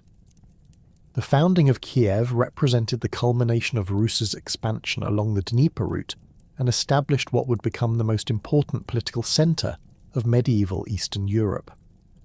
The primary chronicle attributes the city's capture to Oleg, who allegedly killed the previous Scandinavian rulers Askold and Dir around 882 AD. Though the historical accuracy of these specific events remains questionable, what can be established with greater certainty is that Kiev's strategic position on the high bluffs overlooking the Dnieper River made it an ideal location for controlling river traffic and establishing a permanent base for further expansion.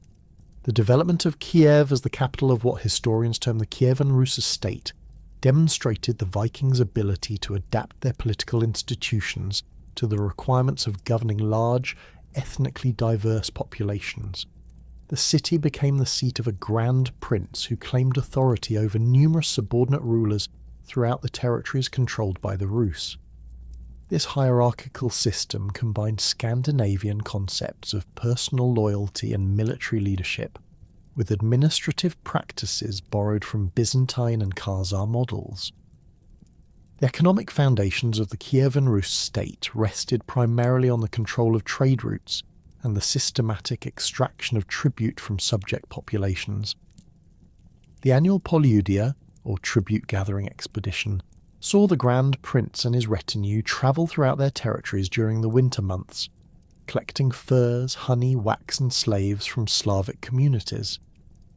This tribute was then transported to Kiev and other trading centres, where it was processed and prepared for export to Byzantine and Islamic markets. The slave trade formed a particularly important component of the Rus economy, providing one of the most valuable commodities in medieval international commerce. Archaeological evidence from trading sites along the river routes reveals specialised facilities for holding and processing captives, while contemporary Arabic and Byzantine sources document the large numbers of Slavic slaves who appeared in Middle Eastern markets. The term slave itself derives from Slav, reflecting the importance of this trade in medieval European economics. The transportation of goods along the Dnieper route required overcoming significant geographical obstacles, most notably the series of rapids that blocked river navigation south of Kiev. These cataracts, known by both Slavic and Scandinavian names preserved in Byzantine sources, forced travellers to unload their vessels and transport both boats and cargo overland for several miles. This process, known as portaging, was extremely labour-intensive and dangerous, as the expedition was vulnerable to attack by nomadic peoples while engaged in the difficult work of moving heavy loads across rough terrain. Contemporary accounts describe the elaborate precautions taken during the passage of the Dnieper Rapids. Armed guards were posted to watch for hostile forces, while the main body of the expedition struggled to move their vessels and cargo around the obstacles. The boats were sometimes dragged on wooden rollers, while valuable cargo was carried by hand across the most difficult sections. Archaeological investigations along the portage routes have revealed evidence of temporary camps and defensive positions that supported these dangerous passages. The arrival of Rus's trading expeditions in Constantinople represented the culmination of one of medieval Europe's most ambitious commercial enterprises. These annual flotillas, sometimes comprising hundreds of vessels and thousands of participants, brought northern products to the wealthy markets of the Byzantine Empire, while returning with silk, spices, wine, and other luxury goods that commanded high prices in Scandinavia and northern Europe. Contemporary Byzantine sources describe the impressive sight of these expeditions arriving at the imperial capital, their ships loaded with furs, amber, honey, and other northern products. The integration of Scandinavian warriors into Byzantine military service as the Varangian Guard represented one of the most significant developments in medieval military organisation. The Guard's origins can be traced to the late 10th century, when Emperor Basil II recruited Rus's warriors to help suppress domestic rebellions and defend against external threats. These northern warriors quickly established reputations for loyalty, discipline, and effectiveness that made them invaluable to successive Byzantine emperors.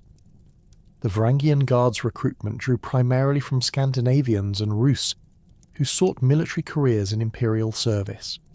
Young men from Sweden, Norway, Denmark, and the Rus territories travelled the eastern routes to Constantinople, where they could enlist in what became one of medieval Europe's most prestigious military units.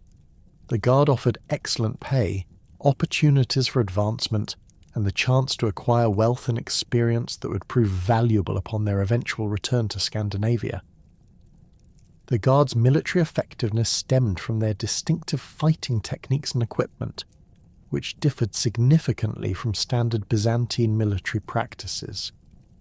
The Varangians retained their traditional weapons, including long-handled battle axes that became their signature armament, while adapting to Byzantine tactical doctrines and siege warfare techniques.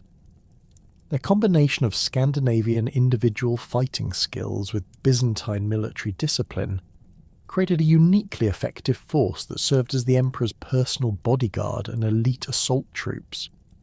Archaeological evidence from Constantinople and other Byzantine sites reveals the material culture associated with Varangian service. Distinctive Scandinavian-style weapons, jewellery, and personal items have been found in contexts associated with the imperial palace and military installations. Runic inscriptions carved by Varangian guardsmen have been discovered in several locations, including the famous graffiti in Hagia Sophia that reads Halfdan carved these runes, providing direct evidence of Scandinavian presence in the heart of the Byzantine Empire. The Varangian Guard participated in numerous Byzantine military campaigns throughout the Mediterranean region, extending Scandinavian military influence far beyond their traditional spheres of operation. Guard units served in Sicily, southern Italy, the Balkans, and Anatolia, gaining experience in siege warfare, naval operations, and desert fighting that broadened their tactical capabilities.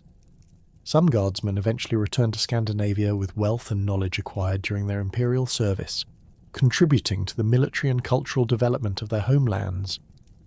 The most famous member of the Varangian Guard was Harald Hardrada, who served with distinction during the 1030s and 1040s before returning to Norway to claim the throne. Harald's experiences in Byzantine service, including campaigns in Sicily and the Holy Land, provided him with military expertise and accumulated wealth that supported his later political ambitions. his eventual death at the Battle of Stamford Bridge in 1066 while attempting to conquer England represented the end of an era in which Scandinavian warriors could move freely between different spheres of military service throughout Europe. The cultural exchange facilitated by the Varangian route extended far beyond simple commercial transactions to encompass religious, artistic, and technological innovations that influenced development throughout northern and eastern Europe. The gradual conversion of the Rus to Christianity, culminating in Prince Vladimir's official adoption of Byzantine Orthodoxy around 988 AD, represented one of the most significant religious transformations of the medieval period. This conversion was facilitated by the extensive contacts between Rus' and Byzantine territories established through these trading networks. The adoption of Christianity by the Rus elite had profound implications for the development of Eastern European civilization. Byzantine architectural styles, artistic traditions, and literary culture were introduced to Kiev and other Rus' centres, creating distinctive regional variations that combined Scandinavian, Slavic, and Byzantine elements. The construction of churches following Byzantine models, decorated with frescoes and mosaics created by imported craftsmen, established artistic traditions that would influence Eastern European culture for centuries. The development of written culture among the Rus reflected this synthesis of different traditions. The adoption of the Cyrillic alphabet, created by Byzantine missionaries for Slavic languages, enabled the recording of legal codes, chronicles, and religious texts that had previously existed only in oral tradition. The primary chronicle and other early Rus literary works demonstrate the influence of Byzantine historiographical traditions, while preserving distinctively Scandinavian elements such as genealogies tracing ruling dynasties back to legendary heroes. The economic impact of the eastern trade routes extended throughout northern Europe, creating demand for products that stimulated development in regions far from the routes themselves. The Islamic world's appetite for northern furs encouraged intensive hunting and trapping activities throughout Scandinavia and the northern forests, while the demand for amber supported specialised collection and processing industries along the Baltic shores. Archaeological evidence reveals the existence of production centres specifically oriented towards supplying the eastern trade, including sites specialising in fur processing, metalworking, and bead production. The flow of Islamic silver into Scandinavia through the eastern routes represented one of the most significant monetary developments of the early medieval period.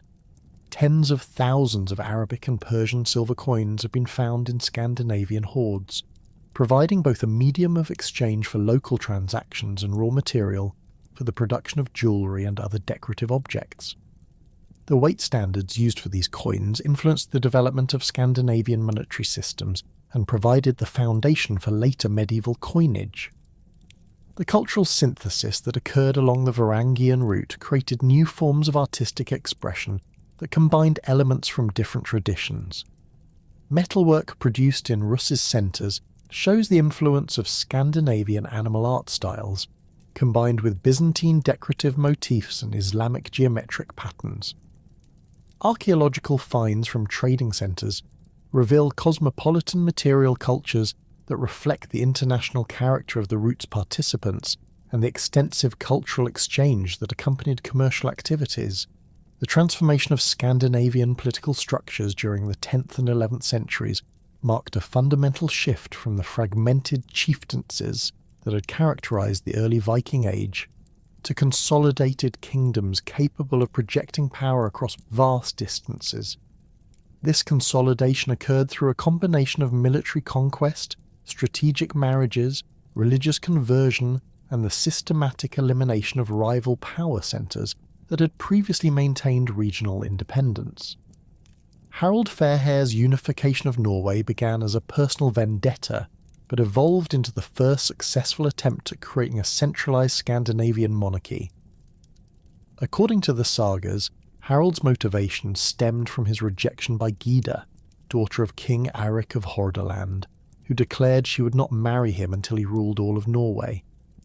While the romantic elements of this story may be literary embellishment, The underlying political dynamics reflect genuine conflicts between regional Jarls, who had grown increasingly powerful during the 9th century. The military campaigns that established Harold's dominance required innovations in both tactics and logistics that distinguished his forces from traditional Viking warbands. Rather than relying on seasonal raids followed by withdrawal to secure bases, Harold maintained permanent armies capable of sustained operations throughout multiple campaigning seasons. His forces included professional warriors drawn from his personal retinue, supplemented by levies from territories already under his control, and mercenaries attracted by the prospect of land grants in conquered regions. The Battle of Hafrsfjord, fought sometime between 872 and 900 AD, represented the decisive engagement that secured Harold's control over western Norway. The location, a sheltered fjord near present-day Stavanger, was chosen by Harold's enemies as a natural fortress, where their combined fleets could concentrate against his advancing forces. Archaeological evidence from the battlefield area includes weapon fragments and ship fittings that confirm the scale of this engagement, which involved dozens of vessels and thousands of warriors. Harold's victory at Hafrsfjord resulted from superior tactical coordination and his ability to concentrate overwhelming force at the crucial point of contact. His fleet approached the enemy position in a carefully planned formation that maximised the effectiveness of his archers while protecting his boarding parties during the transition from naval to hand-to-hand combat. The defeated coalition included many of Norway's most prominent Jarls, whose deaths or submission eliminated the traditional leadership that had maintained regional independence. The establishment of royal administration throughout newly conquered territories required Harold to develop governmental structures that could maintain control over vast distances without the communication networks available to more centralized European kingdoms. He appointed trusted followers as regional governors, often granting them substantial autonomy in exchange for regular tribute payments and military service when required. These appointments frequently displaced existing local elites, creating resentment that would fuel opposition to royal authority for generations. Harold's legal innovations attempted to balance the need for centralized authority with Scandinavian traditions of local self-governance. He established royal courts with jurisdiction over serious crimes such as murder, rape, and treason, while allowing local assemblies to continue handling property disputes, marriage arrangements, and minor offences.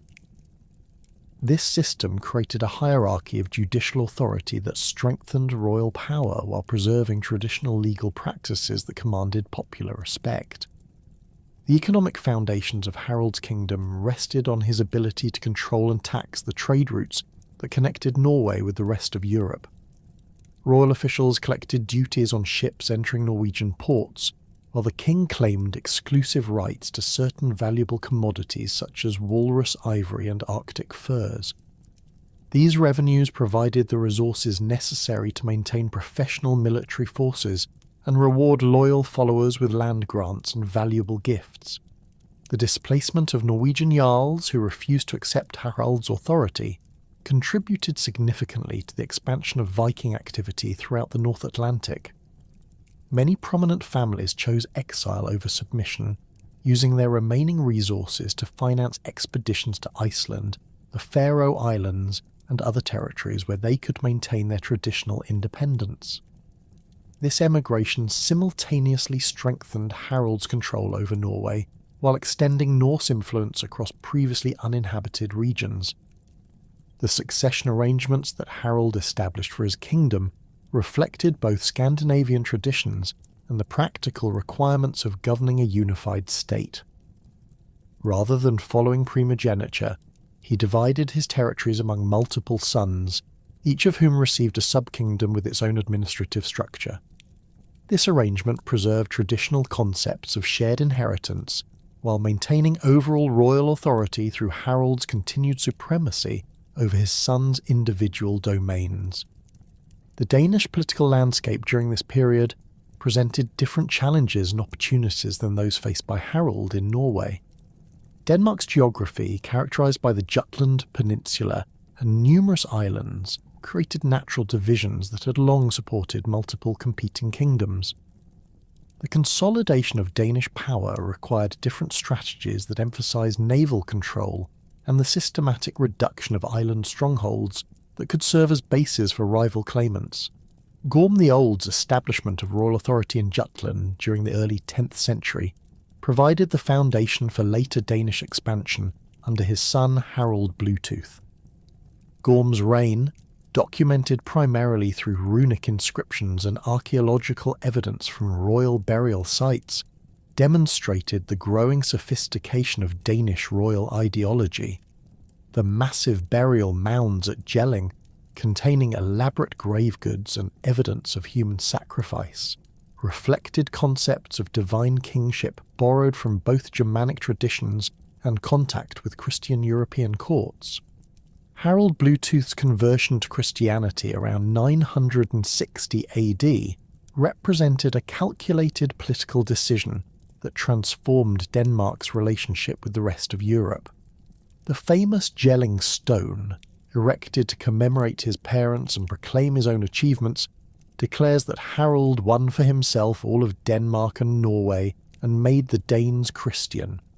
This inscription, one of the earliest written records of Danish royal ideology, demonstrates the connection between religious conversion and territorial expansion that characterised 10th century Scandinavian politics. The political implications of Harald Bluetooth's conversion extended far beyond personal religious belief to encompass fundamental changes in governmental structure and international relations. Christianity provided ideological justification for centralised monarchy, divine sanction for royal authority, and diplomatic connections with other European Christian kingdoms. The construction of churches throughout Denmark, often built on sites previously occupied by pagan temples, symbolised the transformation of religious and political authority. The establishment of bishoprics at Schleswig, Ribe and Aarhus created ecclesiastical administrative structures that paralleled and supported royal government. These bishops, often drawn from German or English backgrounds, brought literacy, legal expertise, and international connections that strengthened royal administration. The integration of Christian legal concepts with traditional Scandinavian law codes produced hybrid systems that enhanced royal judicial authority while maintaining popular legitimacy. Harald Bluetooth's military innovations included the construction of circular fortresses known as Trelleborg-type structures, which represented sophisticated engineering achievements that combined Scandinavian defensive traditions with influences from Carolingian and Byzantine military architecture. These fortresses, located at strategic points throughout Denmark, served as bases for royal military forces, administrative centres for a regional government, and symbols of royal power that dominated the surrounding landscape. The internal design of these fortresses reflected the disciplined military organisation that Harald developed to maintain control over his expanded territories. Each structure contained barracks capable of housing several hundred warriors, workshops for maintaining weapons and equipment, and storage facilities for supplies that could sustain prolonged sieges. The precise geometric layout of these installations demonstrates the influence of foreign military engineers and the systematic approach to fortress construction that characterised Harald's reign. The rebellion of Harald Bluetooth's son, Sween Forkbeard, around 987 AD, illustrated the continuing tensions between traditional Scandinavian concepts of shared authority and the centralising tendencies of Christian monarchy. Sween's successful overthrow of his father reflected both personal ambition and broader dissatisfaction with Harald's policies among traditional Danish elites, who resented the influence of foreign clergy and the erosion of customary privileges. Sween Forkbeard's reign marked the beginning of the most ambitious phase of Danish expansion, as he systematically developed the military and naval capabilities necessary for large-scale overseas conquest. His forces combined traditional Viking tactical skills with organisational innovations that enabled sustained campaigns far from Danish bases. The creation of permanent military camps in England, supported by regular supply convoys from Denmark, demonstrated logistical capabilities that surpassed previous Viking achievements. The conquest of England under Swene Forkbeard and his son Knut represented the culmination of Scandinavian political development and created the most extensive Viking empire in history. Sweyn's initial campaigns during the 990s and early 1000s followed traditional raiding patterns, but his final invasion in 1013 aimed at permanent conquest and the establishment of Danish royal authority over the Anglo-Saxon kingdoms.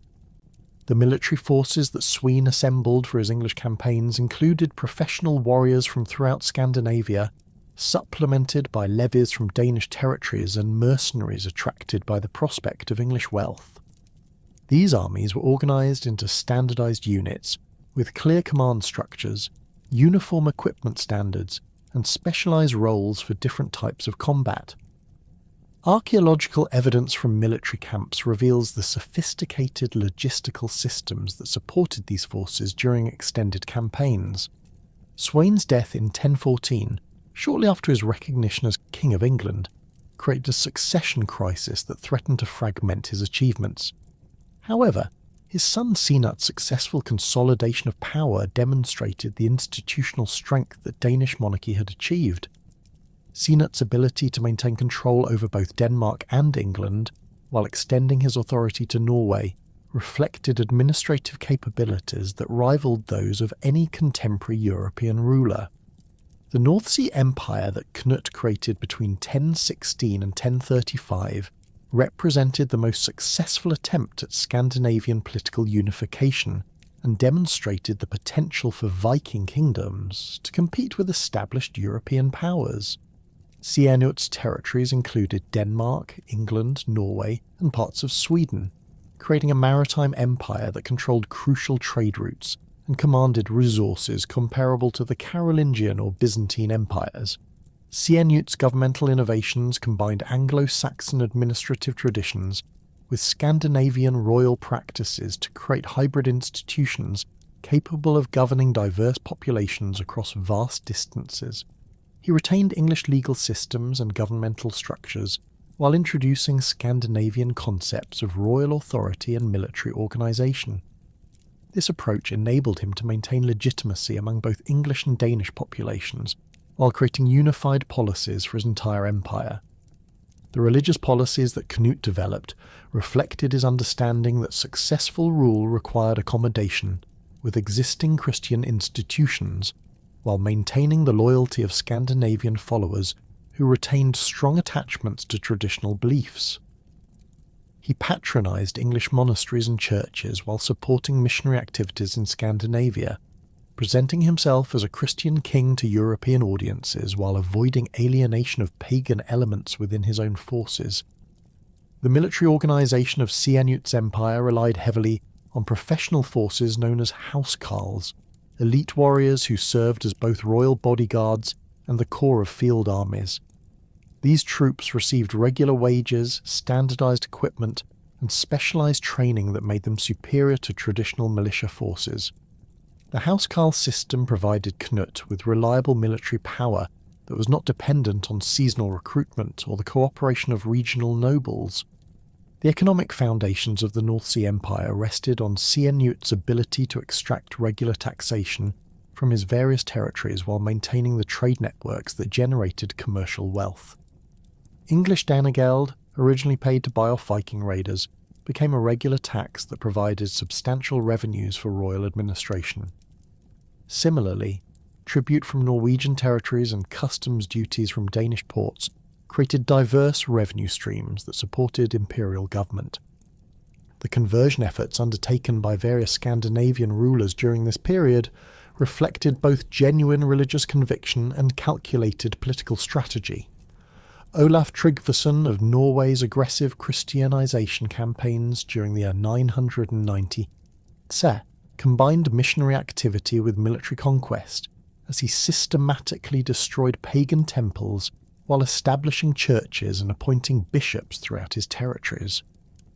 Olaf Tryggvason's methods of promoting Christianity often involved dramatic confrontations with pagan religious practices that were designed to demonstrate the superior power of the Christian god.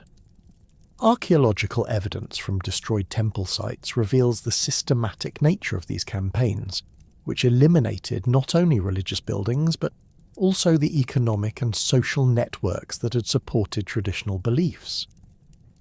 The replacement of pagan festivals with Christian celebrations created new annual cycles that reinforced royal authority while integrating Norwegian society with broader European Christian culture.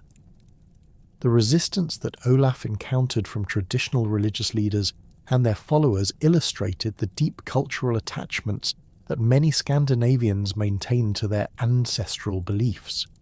Pagan priests, known as Gothi, possessed considerable influence within their communities and often organised opposition to Christian conversion efforts. The conflicts between Christian and pagan factions frequently escalated into armed confrontations that weakened royal authority and provided opportunities for rival claimants to challenge established rulers. The political fragmentation that characterised the later Viking period resulted from the inherent tensions between the centralising tendencies of Christian monarchy and traditional Scandinavian concepts of shared authority among competing elites. The death of strong rulers like Knut often triggered succession disputes that divided previously unified territories among multiple claimants, each supported by different factions within the nobility. The civil wars that plagued Norway following the death of Olaf II in 1030 exemplified these destructive conflicts. Magnus the Good's attempts to maintain royal authority faced constant challenges from rival claimants supported by Danish forces, regional Jarls seeking to restore traditional autonomy, and Christian factions opposed to his policies. These conflicts devastated the Norwegian economy, disrupted trade networks, and weakened the kingdom's ability to resist external threats. The fragmentation of Danish power following Sinut's death in 1035 demonstrated the difficulty of maintaining unified control over the diverse territories that comprised the North Sea Empire. His sons Harthacnut and Harold Harefoot divided England and Denmark between them, while Norwegian independence was restored under Magnus the Good. The dissolution of Sinut's empire marked the end of the period when Scandinavian kingdoms could compete as equals with other major European powers. The internal conflicts that weakened Viking kingdoms during the 11th century were exacerbated by external pressures from expanding European powers that had developed more effective defensive capabilities. The Norman conquest of England in 1066 eliminated the last major Viking kingdom in Western Europe, while German expansion along the Baltic coast threatened traditional Scandinavian spheres of influence. These developments forced Scandinavian rulers to focus on defending their core territories rather than pursuing aggressive expansion.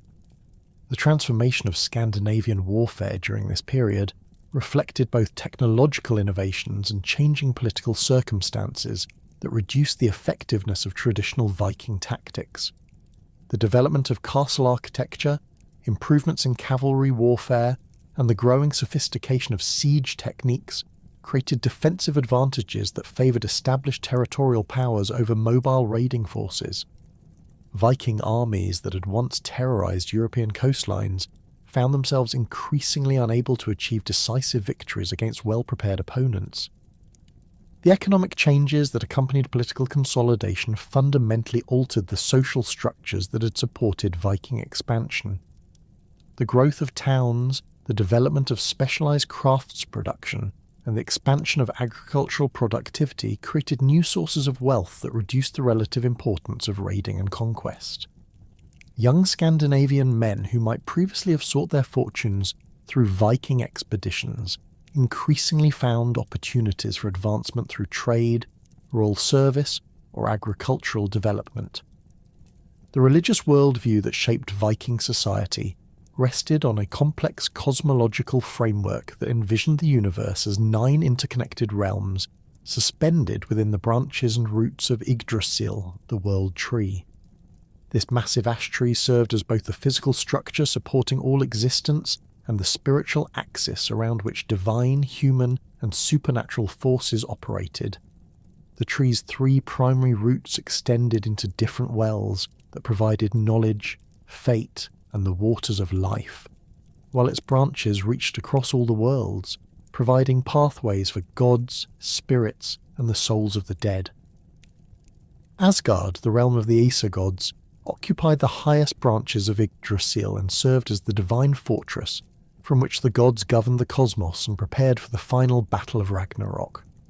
Archaeological evidence from temple sites throughout Scandinavia reveals that Viking communities constructed their most important religious buildings to mirror this celestial architecture, with tall wooden posts representing Yggdrasil's trunk and elaborate roof structures symbolizing the tree's spreading branches. The Great Temple at Uppsala, described in detail by the 11th century chronicler Adam of Bremen, featured golden chains hanging from its roof to represent the cosmic connections binding all the worlds together. Midgard, the middle realm inhabited by humans, was conceived as a fortified enclosure surrounded by an ocean populated by the world serpent Jormungandr. This geographic understanding reflected the Vikings' practical experience of their Scandinavian homeland, surrounded by seas that provided both protection and pathways to distant lands. The concept of Midgard as a defensive stronghold resonated with communities that relied on fortified settlements and understood survival in terms of maintaining secure boundaries against external threats. The relationship between gods, giants, and humans within this cosmological framework was characterized by constant tension and mutual dependence, rather than simple opposition between good and evil forces.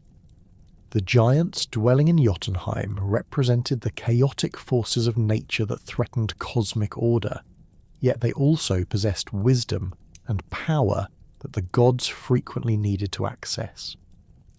Archaeological finds from the religious sites include numerous depictions of gods and giants engaged in both conflict and cooperation, reflecting the complex negotiations required to maintain cosmic balance.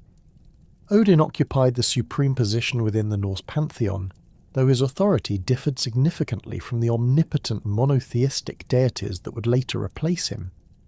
Known by more than 200 different names that reflected his various roles and attributes, Odin served as the god of war, wisdom, poetry, and death, making him particularly relevant to Viking warrior culture.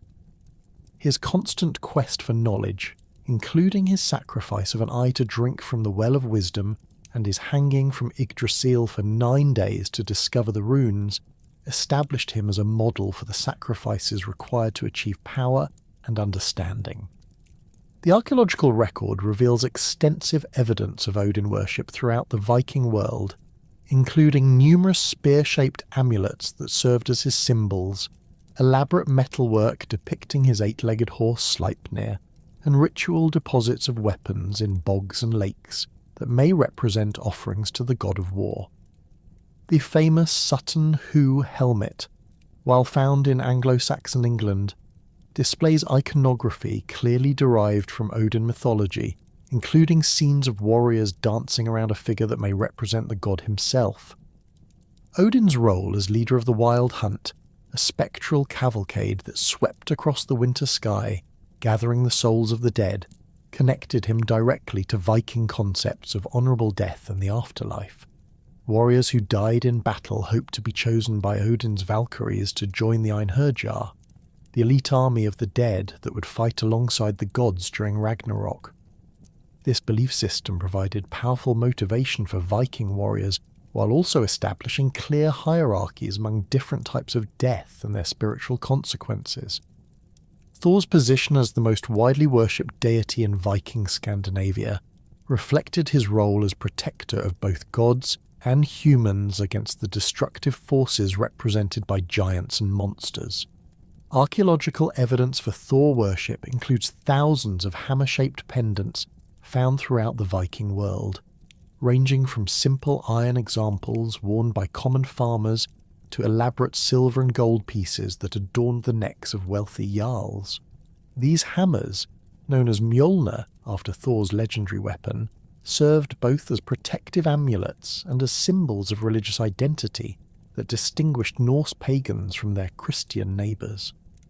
The popularity of Thor among ordinary Vikings stemmed from his association with agricultural fertility, weather control, and protection of the home. Unlike Odin, whose worship often required elaborate rituals and substantial sacrifices, Thor could be honoured through simple daily practices such as making the sign of the hammer over food before eating or invoking his protection before beginning dangerous work. Archaeological excavations of Viking Age farms have revealed numerous small altars and ritual deposits associated with Thor worship, indicating that his cult penetrated deeply into the daily lives of rural communities. Thor's battles against giants and monsters provided narrative frameworks that helped Vikings understand and cope with the natural disasters that frequently threatened their communities. His conflicts with the world serpent Jormungandr represented the ongoing struggle between order and chaos that characterized human existence, while his journeys to Jotunheim demonstrated the courage and strength required to confront overwhelming dangers.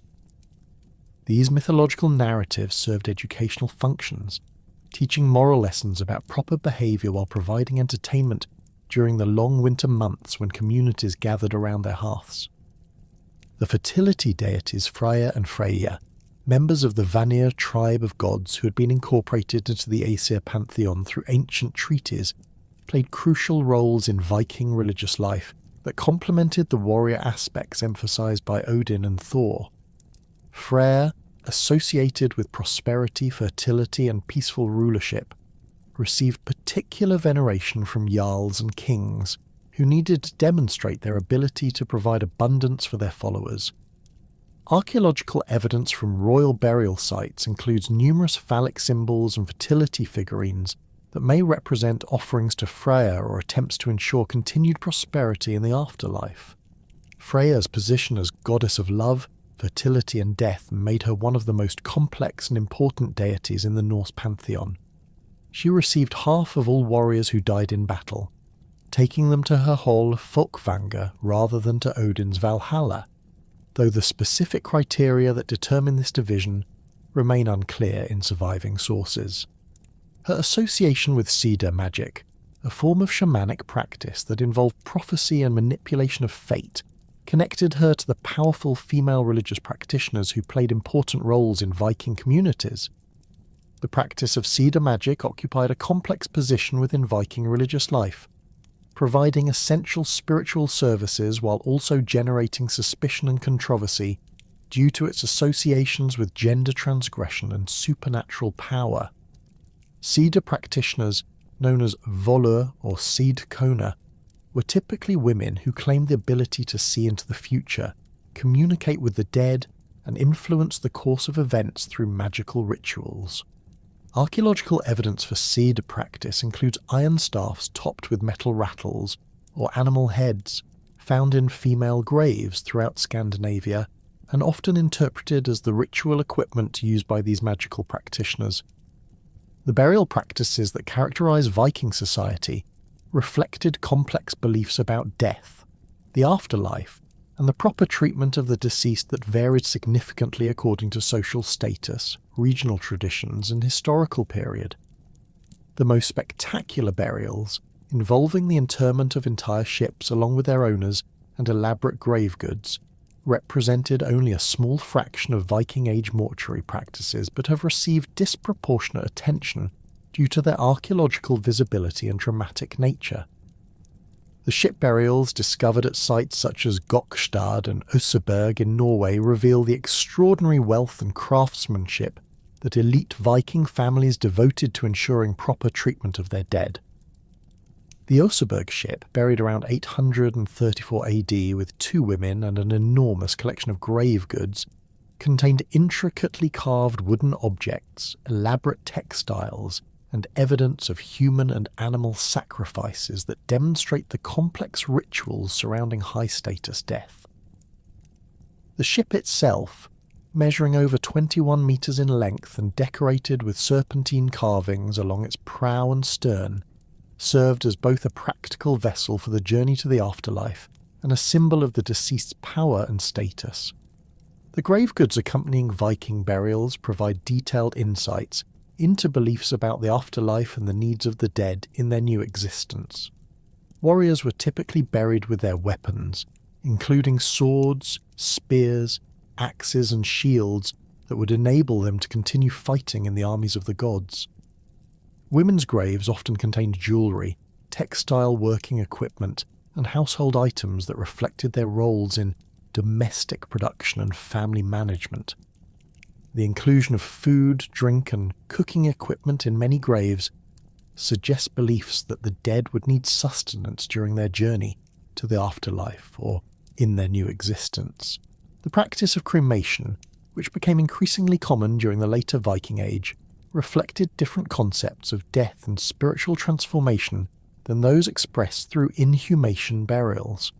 The burning of the deceased, often along with their possessions and sometimes their ships, was believed to release the soul from its physical constraints and speed its journey to the appropriate afterlife destination. Archaeological evidence from cremation sites reveals elaborate rituals that could last for days, with the ashes and melted grave goods eventually buried in mounds or scattered in significant locations.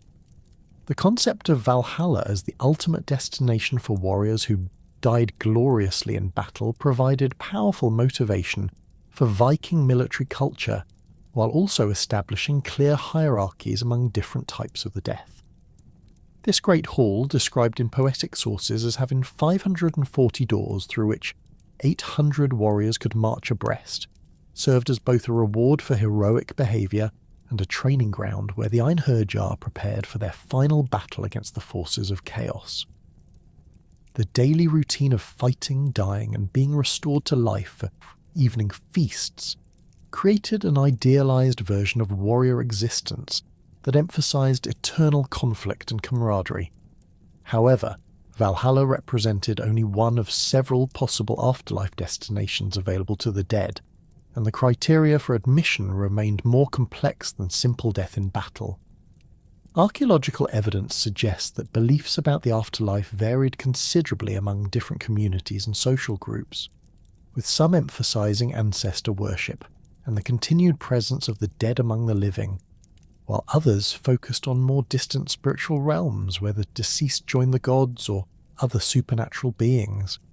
The gradual conversion of Viking society to Christianity between 1000 and 1150 AD created complex processes of religious syncretism that blended traditional Norse beliefs with Christian theology and practice. This transformation occurred unevenly across different regions and social groups, with royal courts often adopting Christianity for political reasons, while rural communities maintained traditional practices for generations. Archaeological evidence reveals the coexistence of pagan and Christian symbols in the same graves, suggesting that many Vikings saw no fundamental contradiction between their ancestral beliefs and the new religion. The role of missionary kings in promoting Christian conversion reflected the political advantages that Christianity offered to rulers seeking to consolidate power and establish diplomatic relationships with other European kingdoms. Kings such as Olaf Tryggvason of Norway and Olaf the Stout used military force to destroy pagan temples and compel their subjects to accept baptism, though the depth of these conversions often remained questionable.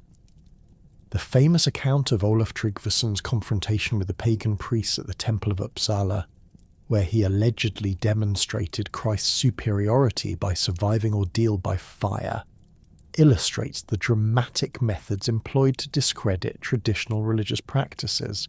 Foreign clergy, primarily from England, Germany and Denmark, played crucial roles in establishing Christian institutions and educating the first generation of Scandinavian priests and bishops.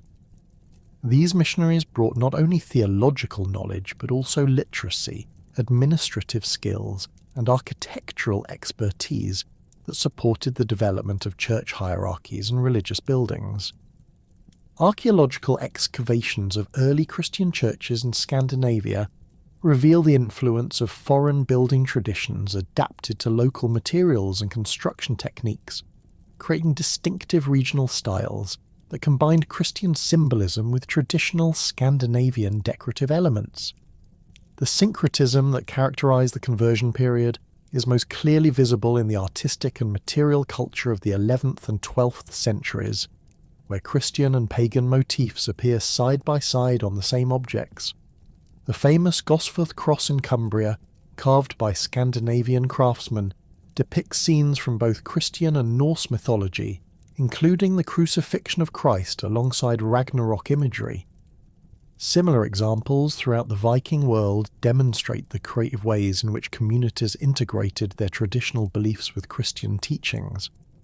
The transformation of burial practices during the conversion period reveals the gradual adoption of Christian concepts about death and the afterlife, though many traditional elements persisted in modified forms. Christian burials typically oriented the deceased toward the east and eliminated grave goods based on beliefs that the dead would be resurrected rather than continuing their earthly existence in spiritual form. However, archaeological evidence shows that many supposedly Christian burials continued to include personal items, weapons, and other goods that reflected persistent beliefs about the needs of the dead. The development of Christian institutions in Scandinavia required substantial adaptations to local conditions and traditional practices that had governed religious life for centuries. The establishment of bishoprics at major trading centres such as Schleswig, Ribe and Sigtuna created new centres of religious authority, while also providing administrative support for royal government. These bishops, often drawn from foreign backgrounds, faced the challenging task of ministering to populations that retained strong attachments to traditional beliefs, while also supporting royal policies that might conflict with Christian teachings. The construction of stone churches throughout Scandinavia during the 11th and 12th centuries represented both architectural achievements and powerful symbols of religious transformation.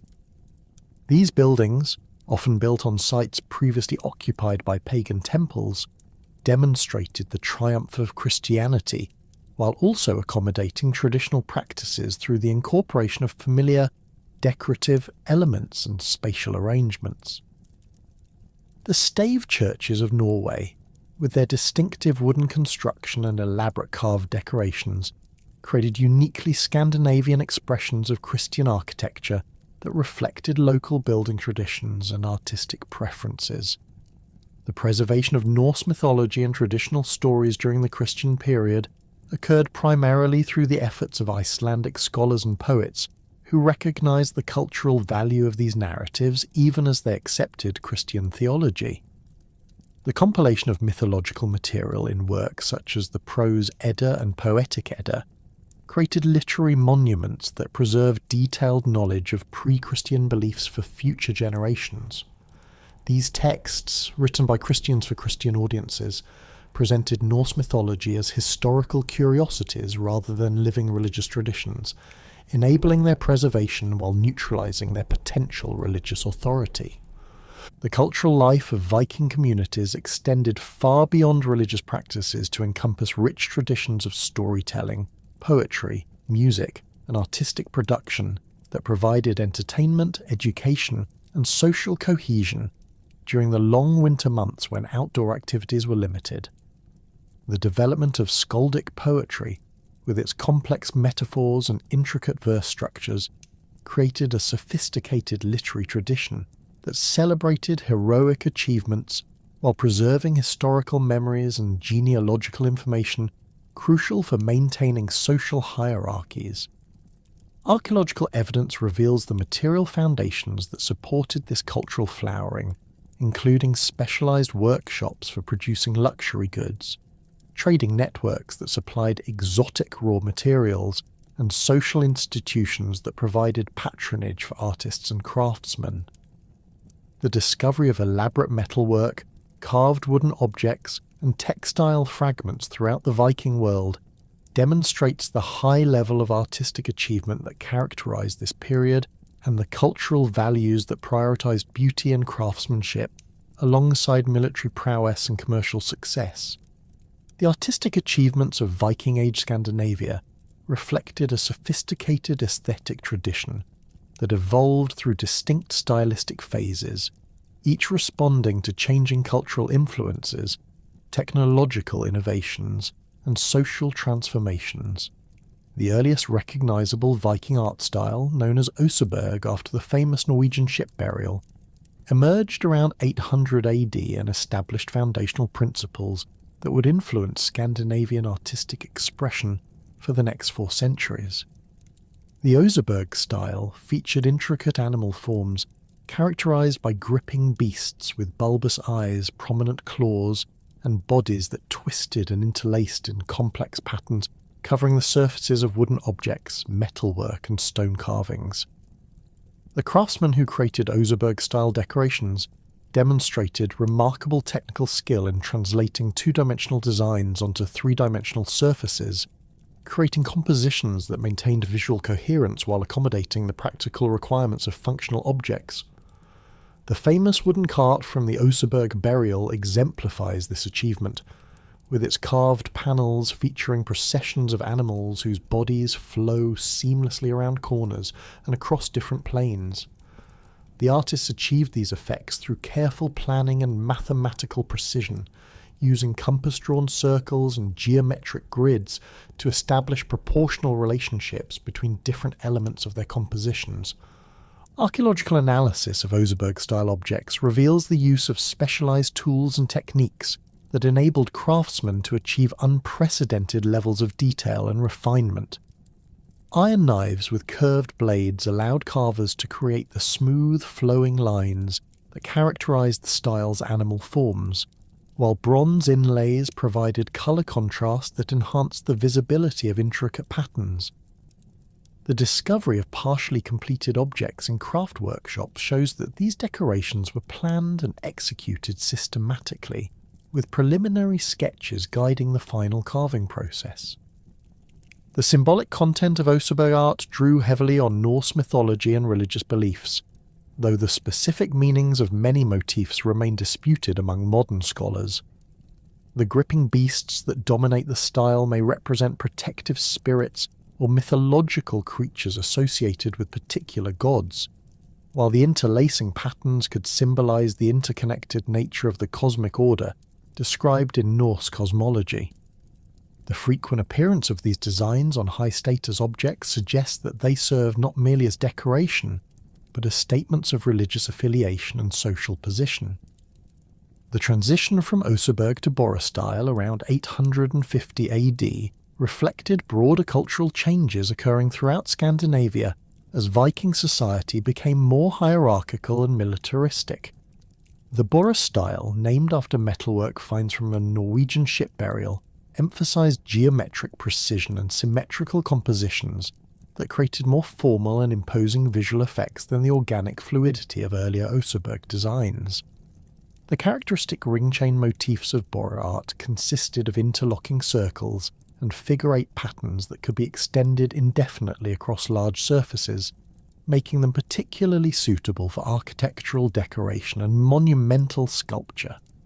The technical innovations that enabled Bora-style production included improvements in metalworking techniques that allowed craftsmen to create more complex cast bronze and silver objects. Archaeological evidence from metalworking sites reveals the use of sophisticated multi-piece moulds that could produce identical decorative elements for mass production, while also accommodating the custom modifications required for high-status commissions.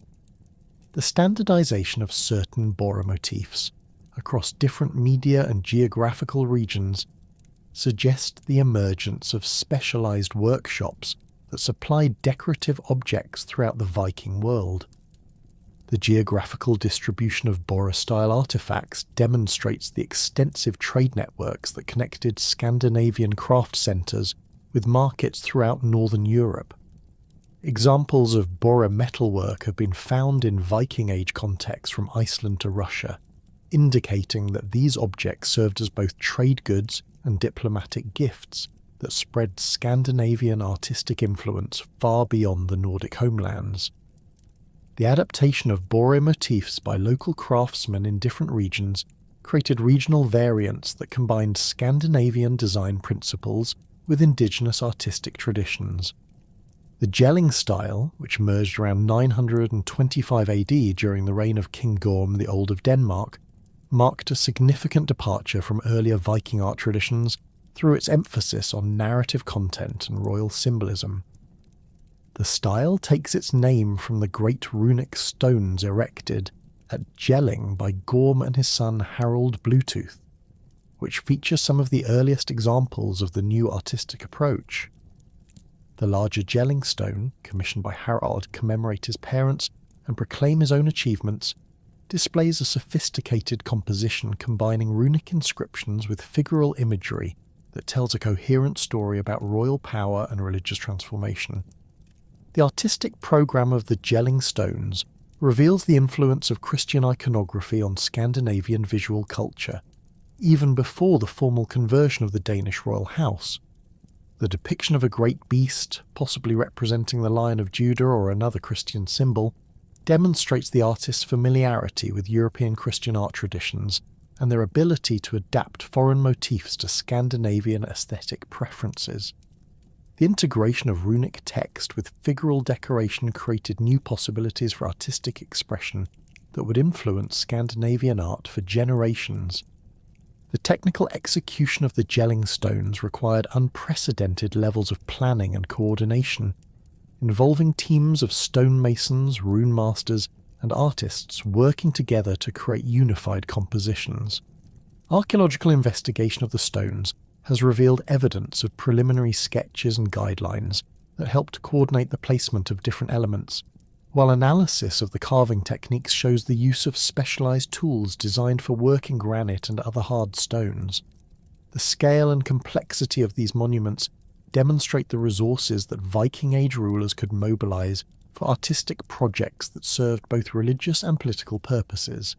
The Mammon style, named after a decorated axe found in a Danish grave dating to around 970 AD, represented the culmination of Viking Age animal art and demonstrated the highest levels of technical and artistic achievement reached by Scandinavian craftsmen. The style featured large, powerful animals with muscular bodies, prominent eyes, and elaborate surface decorations that combine traditional interlacing patterns with new motifs derived from plant forms. The increased naturalism of Mammon animals reflected growing contact with European artistic traditions, while maintaining distinctively Scandinavian characteristics that distinguish them from contemporary art in other regions. The Mammon axe itself exemplifies the style's characteristics and demonstrates the luxury objects that wealthy Vikings commissioned for both practical use and ceremonial display. The weapon's iron blade was inlaid with silver wire forming intricate patterns, while its wooden handle was decorated with silver bands featuring animal and plant motifs executed in the highest quality craftsmanship.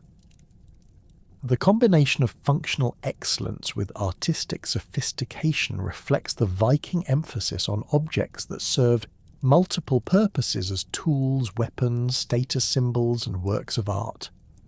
The production of Mammon-style objects required access to expensive raw materials and specialized craftsmen whose skills commanded high prices in Viking Age markets. Archaeological evidence from craft workshops reveals the use of imported silver, gold, and precious stones in the creation of luxury items, while the technical complexity of many objects suggests long apprenticeships and specialized knowledge that was carefully guarded by master craftsmen. The concentration of high-quality Mammon objects in royal and aristocratic graves indicates that this style served primarily elite patrons who used artistic patronage to display their wealth and cultural sophistication. The Ringerike style, which developed around 1000 AD and took its name from decorated stone monuments in the Ringerike district of Norway, marked the beginning of a new phase in Scandinavian art that reflected the increasing influence of Christian culture on traditional Norse artistic traditions. The style featured large dynamic animals with flowing manes and tails that created sweeping linear compositions across the surfaces of decorated objects. The increased emphasis on movement and dramatic gesture reflected new aesthetic preferences that may have been influenced by European Romanesque art, though the fundamental design principles remained distinctively Scandinavian. The technical innovations that characterised Ringerike art included new approaches to surface decoration that created more unified and coherent compositions than earlier styles had achieved. Artists began using continuous background patterns that connected different figural elements, creating overall designs that could be read as unified compositions rather than collections of separate motifs. The development of these techniques required sophisticated understanding of visual design principles and mathematical relationships that enabled craftsmen to create complex patterns that maintained their coherence across large surfaces. The geographical distribution of the Ringerike-style objects reflects the extensive cultural contacts that characterised the late Viking Age, with examples found throughout Northern Europe and the North Atlantic colonies. The style's popularity in England, where it influenced the development of Anglo-Scandinavian art traditions, demonstrates the continuing cultural connections between Scandinavia and its former Viking territories. The adaptation of Ringerike motifs by English craftsmen created hybrid artistic traditions that combined Scandinavian design principles with local technical traditions and aesthetic preferences. The final phase of Viking Age art, known as the Ernest style after carved wooden panels from a Norwegian stave church, emerged around 1050 AD and continued into the 12th century as Scandinavian art traditions adapted to the requirements of Christian architecture and decoration. The style featured elongated, ribbon-like animals with thin, sinuous bodies that created elegant linear compositions, emphasizing grace and refinement over the power and drama that had characterized earlier Viking art. The increased sophistication of Ernest compositions reflected the influence of European Romanesque art, and the growing importance of Christian patronage in Scandinavian artistic production. The technical achievements of Ernest-style craftsmen included new approaches to wood carving that created three-dimensional effects through the use of multiple levels of relief and sophisticated undercutting techniques. The famous Ernest church panels demonstrate these innovations, with their interlacing animals carved in such deep relief that they appear to move independently of their background. The creation of these effects required exceptional skill and experience, suggesting that the craftsmen who worked in the Ernest style represented the culmination of centuries of technical development in Scandinavian woodcarving. The symbolic content of Ernest art reflected the complex process of religious and cultural transformation that characterized the late Viking Age. Traditional Norse animal motifs were reinterpreted within Christian contexts, with serpents and dragons representing the forces of evil overcome by Christian virtue, while other animals symbolized various aspects of Christian theology. The integration of these Christian meanings with traditional Scandinavian artistic forms created new possibilities for religious expression that enabled converted Vikings to maintain connections with their cultural heritage while embracing their new faith. The development of runic writing systems provided Vikings with their primary means of preserving information in written form, though the extent and purposes of runic literacy remain limited compared to the Latin-based writing systems used elsewhere in medieval Europe.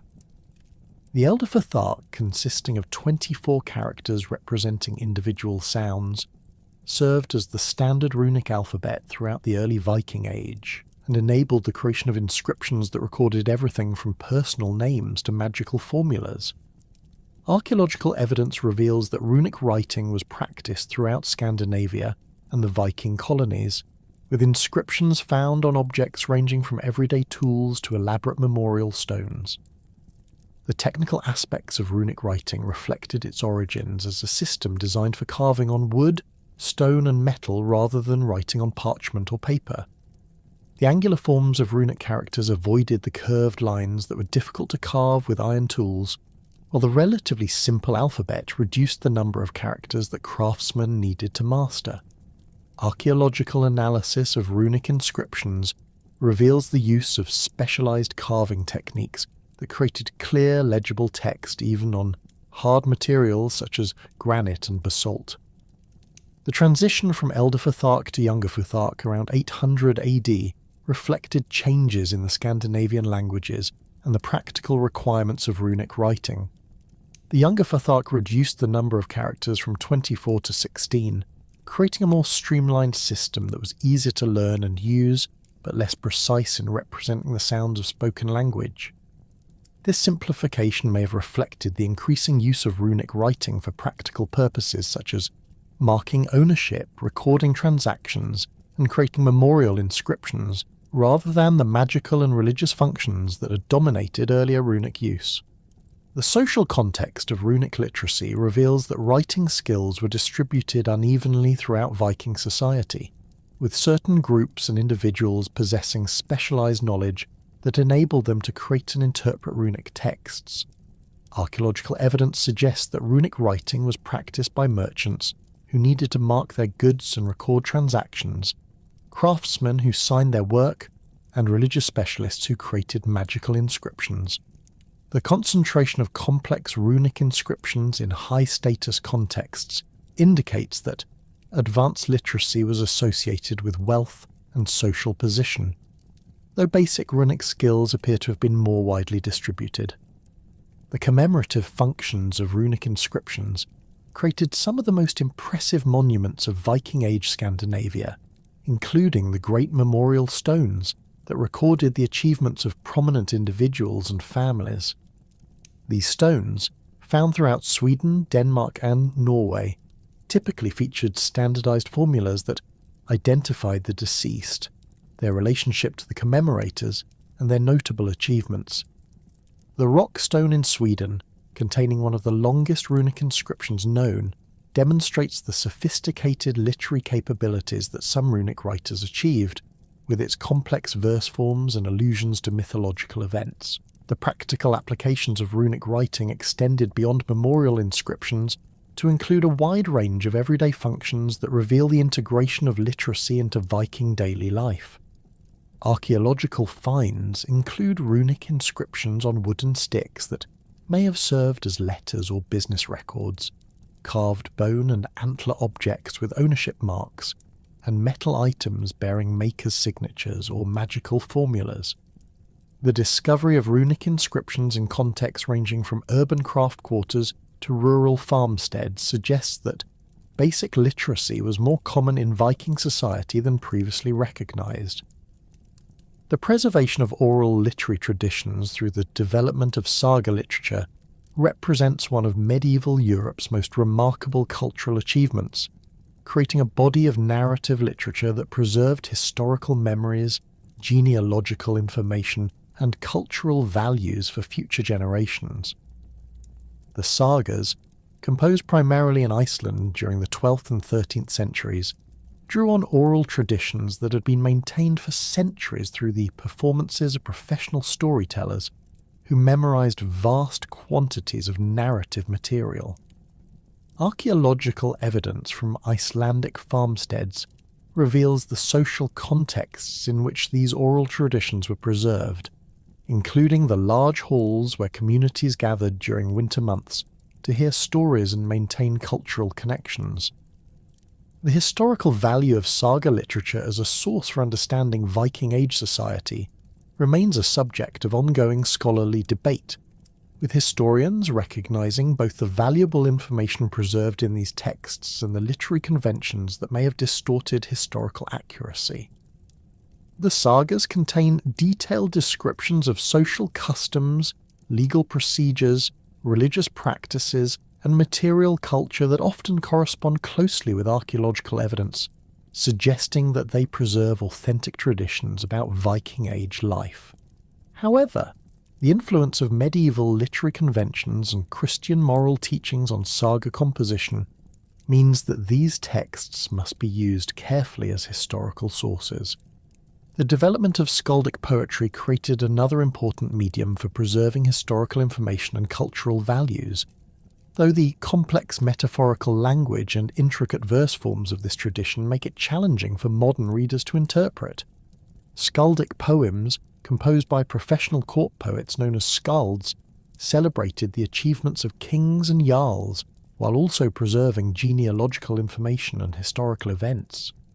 The technical demands of skaldic composition, including complex alliterative patterns and elaborate metaphors known as kennings, required extensive training and cultural knowledge that made skilled skalds valuable members of royal courts throughout Scandinavia.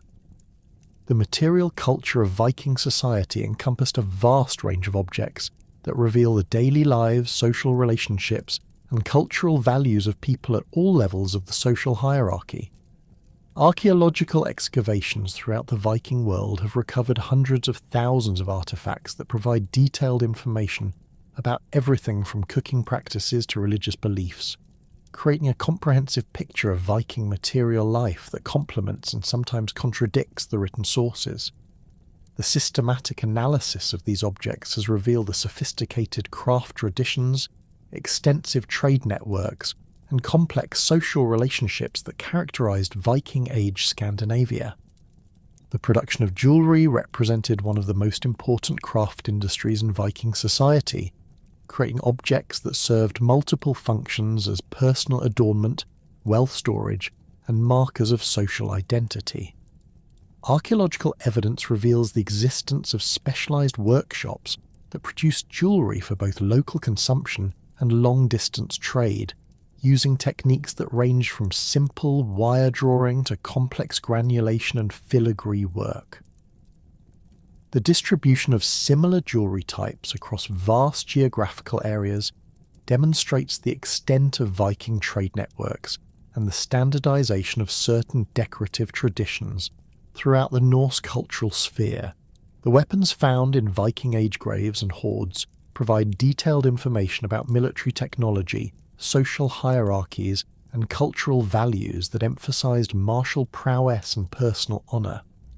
The quality and decoration of individual weapons varied enormously according to their owner's wealth and status, ranging from simple iron spear points used by ordinary farmers to elaborate pattern-welded swords decorated with precious metal inlays. Archaeological analysis of weapon finds has revealed the existence of specialized armoring centers that supplied high-quality weapons throughout Northern Europe, while also documenting the local production of simpler weapons for everyday use. The ships that enabled Viking expansion and cultural contact represent perhaps the most impressive technological achievements of Scandinavian craftsmen, combining sophisticated engineering with artistic beauty in vessels that served multiple functions as warships, cargo carriers, and symbols of power. Archaeological investigations of preserved ship remains have revealed the complex construction techniques that enabled Viking shipbuilders to create vessels that were both strong enough to survive ocean voyages and flexible enough to handle the stresses of beach landings and river navigation. The decorative programs applied to high-status vessels, including carved dragonheads and painted shields, transformed these functional objects into works of art that proclaimed their owners' wealth and cultural sophistication. The household items recovered from Viking Age archaeological sites provide intimate glimpses into the daily lives of ordinary people, revealing the tools, containers, and furnishings that supported domestic activities throughout Scandinavian society. Archaeological evidence shows that Viking households possessed sophisticated assemblages of specialized tools for different activities, including textile production, food preparation, metalworking, and woodworking. The quality and variety of these objects indicate that Viking craftsmen had developed efficient production systems that could supply both local needs and export markets with well-made goods that met high standards of functionality and durability. The transformation of European military capabilities and political structures during the 11th century created conditions that would ultimately render traditional Viking warfare obsolete. The development of heavily armoured cavalry, sophisticated siege techniques, and centralised feudal armies fundamentally altered the balance of power that had previously favoured mobile Viking forces. These changes became dramatically apparent during the final Great Viking expedition to England in 1066, When Harald Hardrada's invasion force encountered military innovations that had evolved specifically to counter Scandinavian tactical advantages, Harald Hardrada's claim to the English throne rested on agreements supposedly made between his predecessor Magnus of Norway and Harthacnut of Denmark, though the legal validity of these arrangements remained questionable even by medieval standards. More significantly, Harald possessed the military experience, accumulated wealth, and political connections necessary to mount a credible invasion attempt. His service in the Varangian Guard had provided him with first-hand knowledge of advanced siege warfare, cavalry tactics, and the logistical systems required for sustained military campaigns far from home bases. The invasion fleet that Harald assembled in 1066 represented one of the largest Viking expeditions ever mounted, comprising approximately 300 ships carrying an estimated 9,000 warriors. This massive force included not only Norwegian troops, but also contingents from throughout Scandinavia, mercenaries attracted by Harald's reputation and wealth, and experienced veterans of his previous campaigns in the Mediterranean and Eastern Europe. Archaeological evidence from Norwegian military sites suggests that Harald's forces were equipped with the most advanced weapons and armour available, including mail hauberks, reinforced helmets, and weapons incorporating the latest metallurgical innovations. The fleet's navigation across the North Sea demonstrated the continued superiority of Scandinavian seamanship, as Harald's ships successfully coordinated their movements across hundreds of miles of open ocean before converging on the Yorkshire coast. The invasion force initially landed on the Tyne River, where they established temporary bases and gathered intelligence about English military preparations. Harald's decision to advance inland toward York reflected his understanding that controlling major urban centres was essential for establishing permanent territorial control rather than merely extracting tribute. The Battle of Fulford on September the 20th, 1066, initially appeared to vindicate Harald's strategic calculations. His forces defeated the Earls Edwin and Morcar, who commanded the primary English forces in northern England. Capturing York and securing control over the region's administrative centre, the Norwegian victory demonstrated that traditional Viking tactical skills remained effective against unprepared opponents, as Harald's warriors used their superior mobility and battlefield experience to overwhelm the English forces despite fighting on unfamiliar terrain. However, the rapid response of King Harold Godwinson revealed the improved military capabilities that English kingdoms had developed during decades of Viking pressure. Harold's forced march from London to Yorkshire, covering nearly 200 miles in just 4 days, demonstrated logistical capabilities that far exceeded anything available to earlier Anglo-Saxon rulers. His army included professional house Karls equipped with Danish axes and mail armour, supplemented by well-trained Fyrd militias that had been reorganised specifically to counter Viking tactical advantages. The Battle of Stamford Bridge on September the 25th, 1066, marked the decisive confrontation between the last great Viking invasion force and the evolved military systems that had developed to counter Scandinavian expansion. The battle's location, at a narrow bridge crossing the River Derwent, initially favoured the defenders, as a single Norwegian warrior allegedly held the bridge against the entire English army until he was killed by a spear thrust from below. This dramatic episode, while possibly legendary, symbolised both the individual courage that characterised Viking warfare and the tactical limitations that increasingly constrained Scandinavian military effectiveness. The Norwegian defeat at Stamford Bridge resulted from several factors that illustrated the changing nature of European warfare. Harold Godwinson's forces demonstrated superior tactical coordination, using combined arms tactics that integrated archers, infantry, and cavalry in ways that maximised their effectiveness against Viking shield walls. The English army's equipment advantages, including better armour protection and more sophisticated siege weapons, enabled them to overcome the traditional Norwegian advantages in individual combat skills and battlefield mobility. Harald Hardrada's death during the battle eliminated not only a formidable military leader, but also the last Viking king capable of mounting large-scale overseas expeditions. The survivors of his invasion force, reduced to such small numbers that they required only 24 ships for their return voyage, compared to the 300 that had brought them to England, represented the remnants of a military tradition that could no longer compete effectively with the evolving European military systems.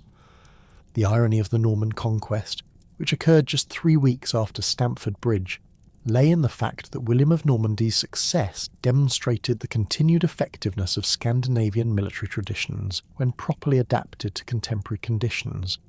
The Normans, descendants of Viking settlers who had established themselves in northern France during the early 10th century, had evolved their ancestral military practices by incorporating Frankish cavalry techniques, castle-building expertise, and feudal organisational systems that multiplied their effectiveness far beyond what traditional Viking forces could achieve. The Norman military system that conquered England combined the best elements of Viking and Frankish military traditions while eliminating the weaknesses that had made both vulnerable to defeat. Norman knights retained the Viking emphasis on individual martial prowess and aggressive tactics, while adding the shock power of heavy cavalry and the defensive advantages of castle fortifications. Their adoption of feudal land tenure systems provided more reliable military service than the temporary warbands that had characterised traditional Viking expeditions. The Battle of Hastings demonstrated how successfully the Normans had synthesised different military traditions into a coherent tactical system. William's forces used feigned retreats, a traditional Viking tactic, to break up the English shield wall, while their cavalry charges and archery barrages employed techniques developed through continental European military evolution. The Norman victory resulted from their ability to adapt their tactics to battlefield conditions while maintaining the discipline and coordination that feudal military organisation made possible. The consolidation of Norman rule in England revealed the administrative and governmental capabilities that distinguished their conquest from traditional Viking raids or even the Danish occupation under Knut. The Normans implemented systematic changes in land tenure, legal systems, and administrative structures that created permanent institutional control rather than merely extracting tribute from conquered populations. Their construction of castles throughout England provided secure bases that could maintain control over surrounding territories, while also serving as centres for local administration.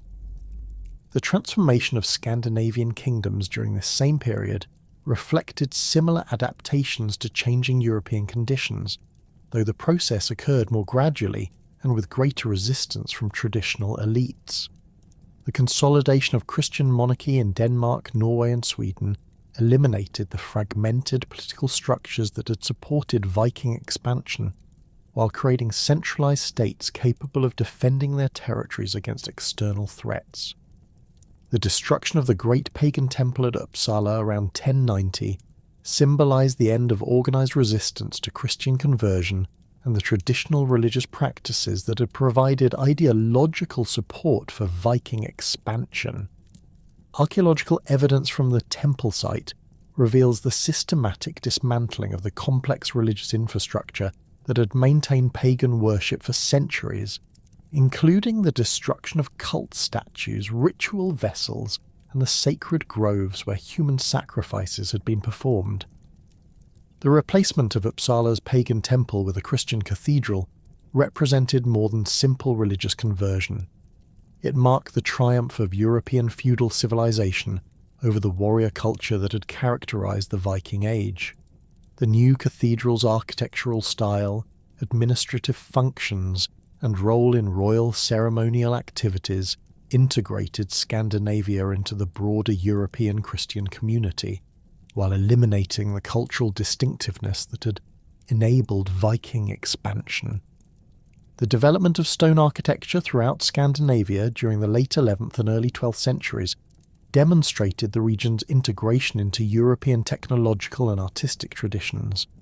The construction of stone churches, royal palaces, and defensive fortifications required technical expertise, organisational capabilities, and financial resources that could only be mobilised through the centralised governmental systems that replaced traditional Viking political structures.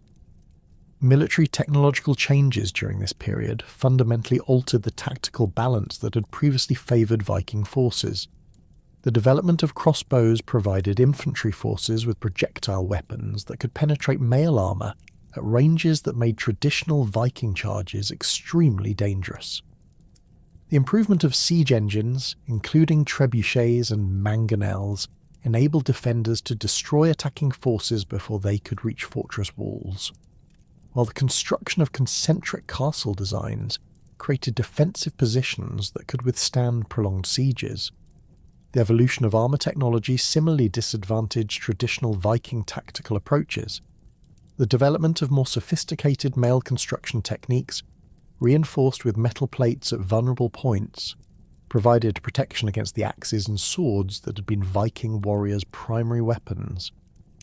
The increased weight and cost of this improved armour required the kind of systematic military organisation and financial support that feudal systems could provide, but that traditional Viking warbands could not match. The transformation of European naval warfare also contributed to the obsolescence of Viking maritime advantages. The development of larger, more heavily armed vessels designed specifically for naval combat rather than amphibious operations created new tactical possibilities that favoured established territorial powers over mobile raiding forces.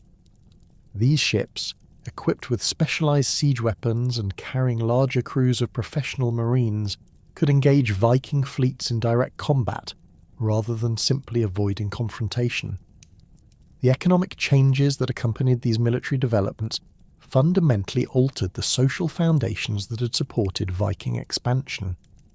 The growth of urban centres, the development of more sophisticated agricultural techniques, and the expansion of manufacturing industries created new sources of wealth that reduced the relative importance of raiding and conquest. Young Scandinavian men who might previously have sought advancement through Viking expeditions increasingly found opportunities through trade, royal service, or participation in the expanding European economy. The demographic pressures that had originally driven Viking expansion also diminished during the late 11th century as Scandinavian populations stabilised and agricultural productivity improved. The development of new farming techniques, the clearing of additional agricultural land, and the growth of fishing industries provided economic opportunities that could support larger populations without requiring external expansion. Archaeological evidence from rural Scandinavian sites reveals improvements in living standards and agricultural productivity that reduced the economic incentives for raiding. The integration of Scandinavia into European diplomatic networks similarly reduced the isolation that had enabled independent Viking military activities.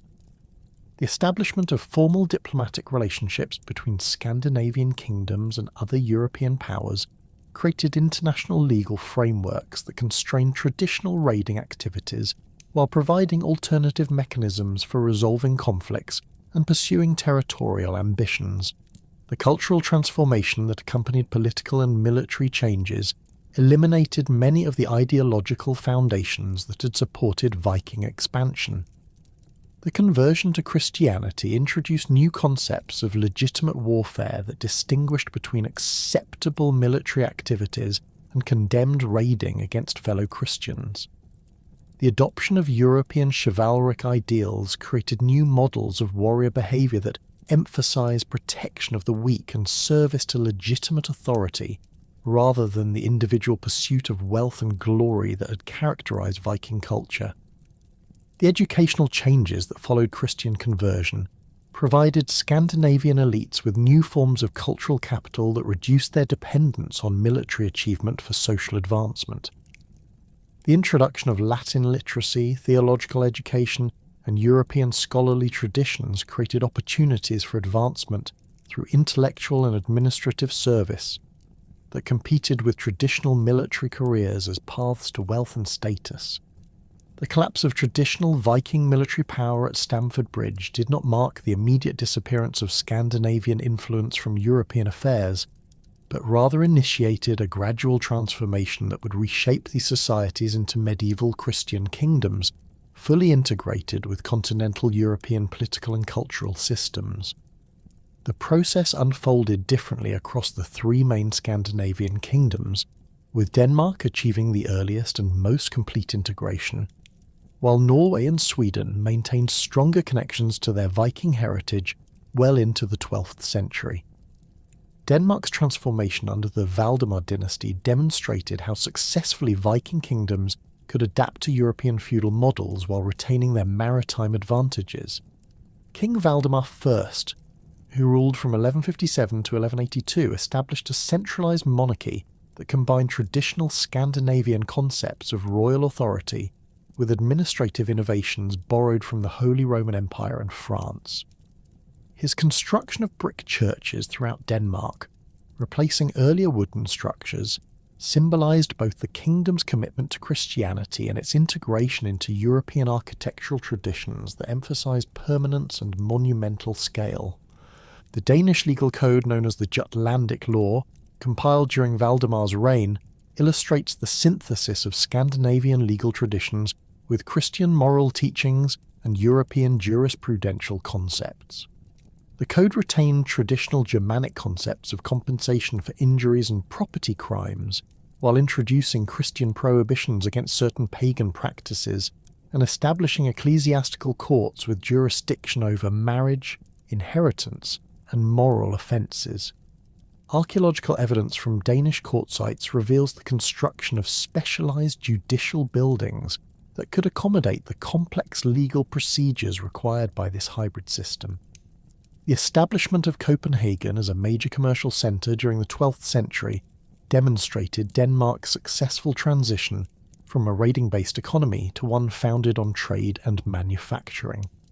The city's strategic location at the entrance to the Baltic Sea enabled Danish merchants to control access to the lucrative markets of Northern Europe, while also participating in the expanding trade networks that connected Scandinavia with England, the Low Countries, and the German states. Archaeological excavations in medieval Copenhagen have revealed extensive evidence of craft production, including metalworking, textile manufacture, and shipbuilding that supplied both domestic needs and export markets. Norway's political development followed a more turbulent path, as competing royal dynasties fought for control throughout the 12th and 13th centuries, while simultaneously attempting to maintain the kingdom's independence from Danish and Swedish influence.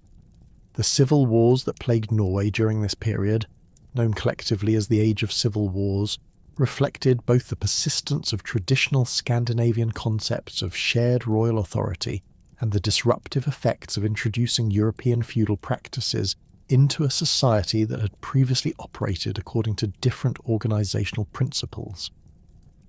The eventual triumph of Håkon IV in 1240 marked the end of Norway's civil wars and the beginning of a period of cultural flourishing that historians term the Norwegian Golden Age. Håkon's court at Bergen became a centre of European culture, attracting scholars, artists, and craftsmen from throughout the continent, while also supporting the development of distinctively Norwegian expressions of medieval civilization. The construction of Håkon's Hall in Bergen, with its sophisticated Gothic architecture and elaborate decorative programs, demonstrated the kingdom's wealth and cultural sophistication, while providing a suitable setting for the diplomatic and ceremonial activities that maintained Norway's position within European political networks. The preservation of Iceland's independence during this period of Scandinavian political consolidation created unique conditions that would prove crucial for the survival of Viking Age cultural traditions.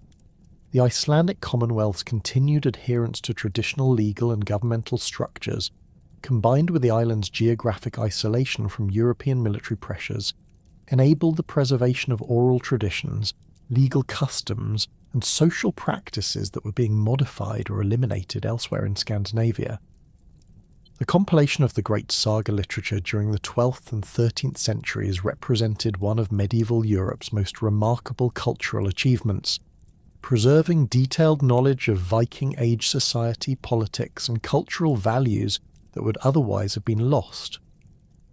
The authors of works such as Njal's Saga, Egil's Saga, and the Heimskringla drew on oral traditions that had been maintained for centuries, creating literary monuments that combined historical information with sophisticated narrative techniques that rivaled the best contemporary European literature.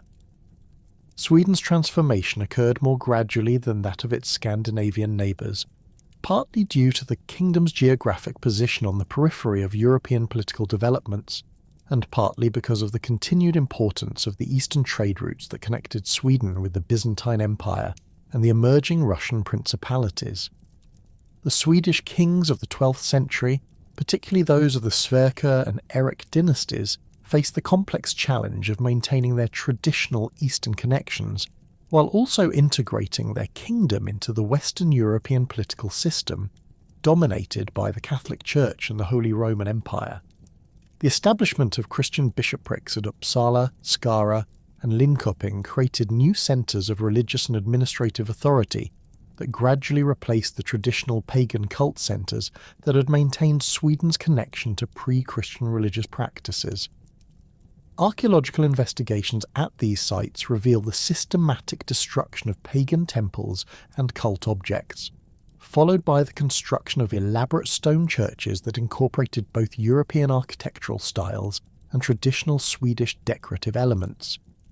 The transformation of Scandinavian military organisation during the 12th century reflected the broader European trend toward professionalised feudal armies equipped with the latest military technology. The traditional Viking emphasis on individual martial prowess and mobile tactics gave way to disciplined formations of heavily armoured knights supported by crossbow-armed infantry and sophisticated siege equipment. Archaeological evidence from Swedish and Norwegian castle sites reveals the adoption of European fortress designs that emphasise passive defence over the aggressive tactics that had characterised Viking warfare. The archaeological revolution that began in the 19th century fundamentally transformed modern understanding of Viking culture by providing physical evidence that could be compared with and used to evaluate the reliability of literary sources. The discovery of the Oseberg ship in 1904 marked a watershed moment in Viking archaeology, revealing the extraordinary artistic and technological achievements of 9th century Scandinavian craftsmen, while also providing detailed information about burial practices, social hierarchies, and religious beliefs that had previously been known only through later literary sources. The Oseberg burial, containing 2 women and an enormous collection of grave goods, challenged many preconceptions about Viking society by demonstrating the prominent roles that elite women could play in Scandinavian political and religious life. The ship itself, measuring over 21 metres in length and decorated with intricate carvings, represented the pinnacle of Viking Age shipbuilding technology, while the grave goods included everything from everyday household items to elaborate ceremonial objects that revealed the complexity of Viking material culture. Subsequent archaeological discoveries throughout the 20th century continued to expand and refine understanding of Viking society. The excavation of the Gokstad ship in 1880 provided additional evidence of Viking shipbuilding techniques, while the discovery of the Sutton Hoo burial in England revealed the extent of Scandinavian cultural influence on Anglo-Saxon elite culture.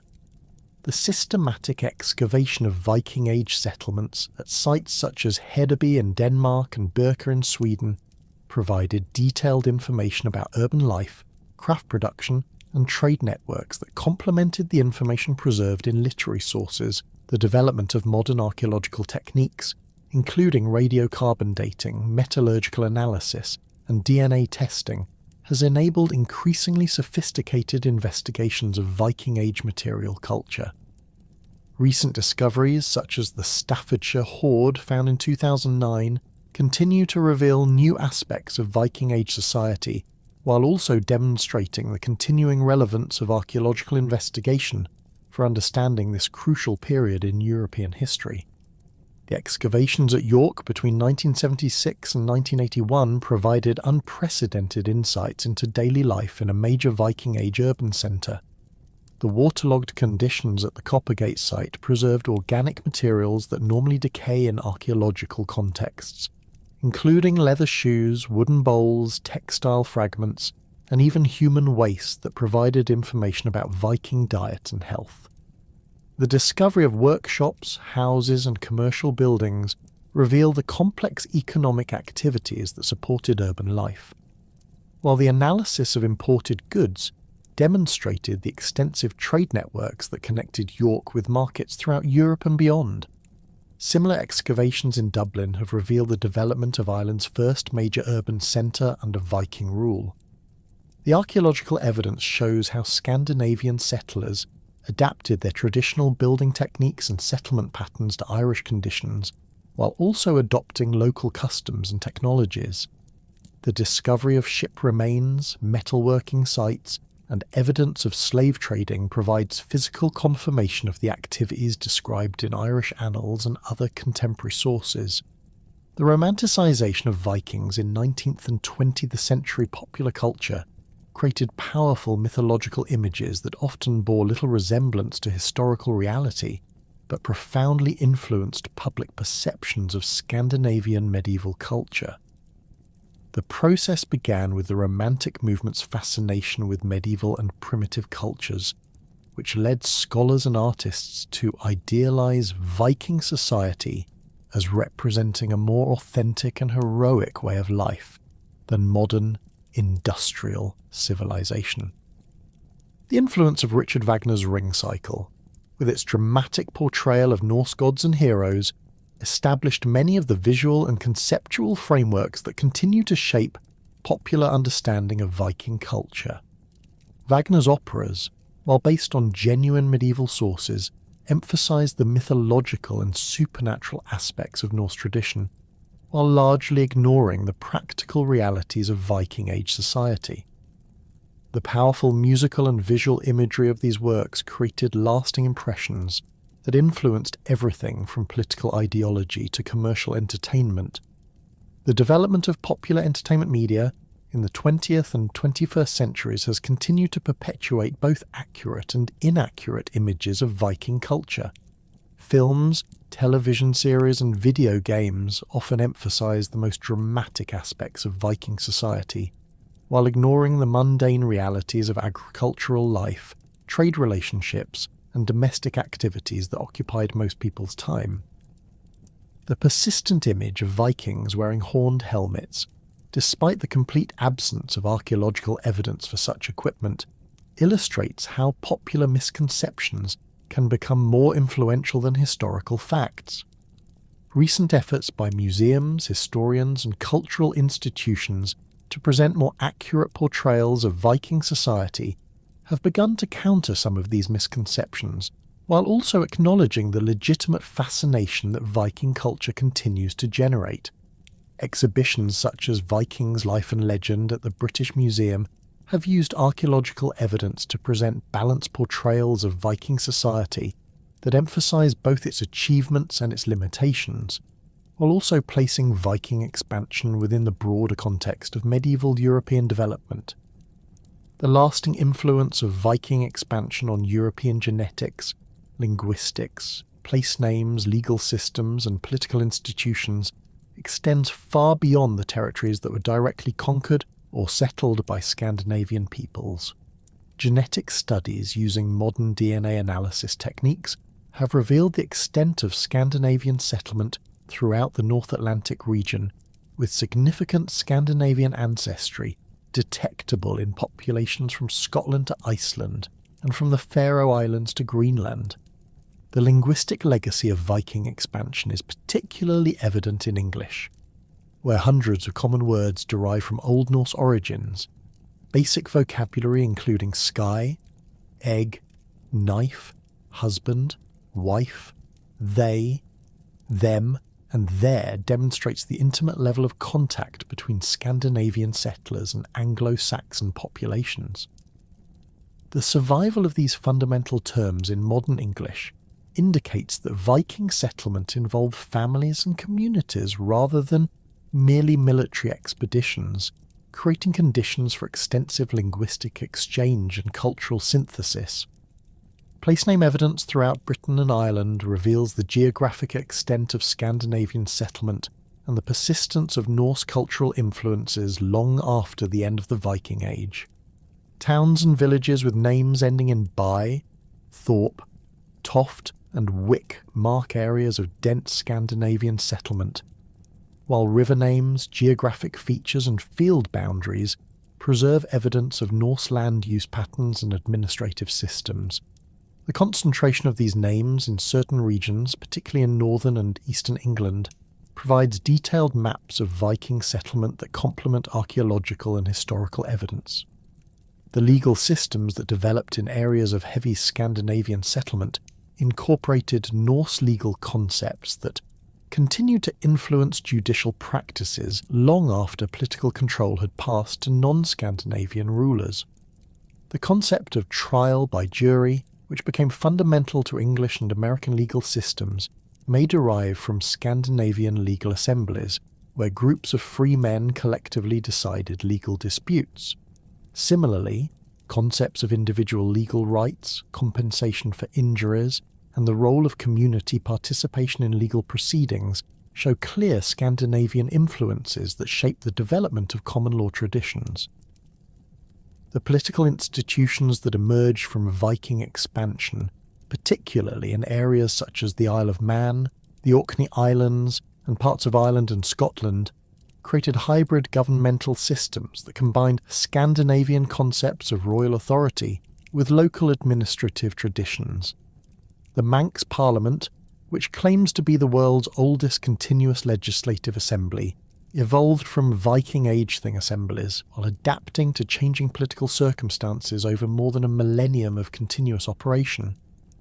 The economic networks established during the Viking Age created commercial relationships and trade routes that continue to influence European development long after the end of Scandinavian political expansion.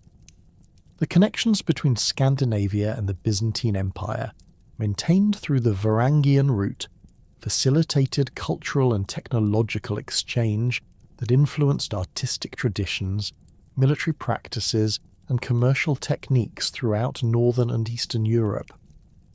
The silver trade that brought Islamic coins into Scandinavia established monetary systems and commercial practices that supported the development of medieval European economies.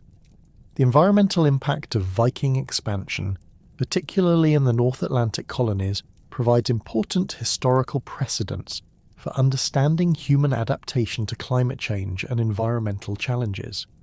The medieval warm period that facilitated Viking expansion to Greenland and North America was followed by the Little Ice Age that contributed to the abandonment of the Greenland colonies and the failure of Norse settlement in North America. Archaeological evidence from these sites reveals both successful adaptations to challenging environments and the ultimate limitations of medieval technology and social organisation in sustaining remote colonies. The Greenland settlements, which survived for nearly 500 years before finally disappearing around 1450, demonstrate both the possibilities and limitations of medieval colonisation efforts. Archaeological investigations of abandoned farmsteads reveal sophisticated adaptations to Arctic conditions, including innovative agricultural techniques, specialised hunting practices, and architectural solutions designed for extreme cold. However, the ultimate failure of these settlements illustrates the vulnerability of small, isolated populations to environmental change, economic disruption, and cultural isolation. Modern climate change research has drawn important lessons from the Viking experience in Greenland, particularly regarding the challenges of maintaining agricultural societies in marginal environments during periods of climatic instability. The archaeological record from Greenland provides detailed evidence of how medieval communities responded to changing environmental conditions. including shifts in agricultural practices, changes in diet and settlement patterns, and ultimately the decision to abandon territories that could no longer support viable communities. The legacy of Viking expansion in shaping modern national identities throughout Northern Europe continues to influence contemporary politics, cultural expressions, and international relationships. The Scandinavian countries have drawn on their Viking heritage to construct national narratives that emphasize exploration, independence, and cultural achievement, while also acknowledging the more problematic aspects of Viking expansion, including slavery, violence, and environmental destruction. The development of modern Scandinavian social democratic systems has been influenced by interpretations of Viking Age social structures that emphasize community participation, individual rights, and collective decision-making. While these connections may be somewhat romanticized, the persistence of certain cultural values and political practices suggests genuine continuities between medieval Scandinavian society and modern Nordic political culture. The influence of Viking expansion on modern conceptions of exploration, adventure, and cultural contact continues to shape how contemporary societies understand and respond to globalization, immigration, and cultural exchange. The Viking example demonstrates both the creative possibilities that emerge from cultural contact and the conflicts that can result when different societies compete for resources and territory. The study of Viking history has also contributed to broader historical methodologies by demonstrating the value of interdisciplinary approaches that combine archaeological evidence, linguistic analysis, genetic studies, and environmental data with traditional historical sources. The success of Viking studies in integrating these different types of evidence has provided models for investigating other historical periods and cultures where written sources are limited or biased. The continuing discovery of new archaeological sites and the development of increasingly sophisticated analytical techniques ensure that understanding of Viking society will continue to evolve and expand. Recent discoveries, such as the possible Viking settlement at Point Rosé in Newfoundland and the ongoing excavations at Ribe in Denmark, demonstrate that significant new information about Viking culture remains to be uncovered. The global influence of Viking expansion, extending from North America to Central Asia, created one of history's most extensive pre-modern cultural networks and established patterns of exploration, trade, and cultural exchange that would influence European development for centuries.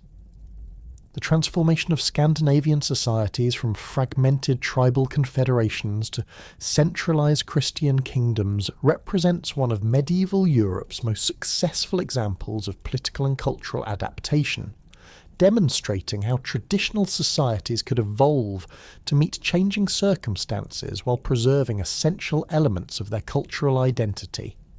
The Viking Age thus represents not merely a period of dramatic raids and conquests, but a crucial phase in the development of European civilization that established many of the political, economic, and cultural foundations that would shape the continent's subsequent history. The legacy of Viking expansion continues to influence modern understanding of cultural contact, environmental adaptation, and the complex relationships between tradition and innovation in human societies facing rapid change.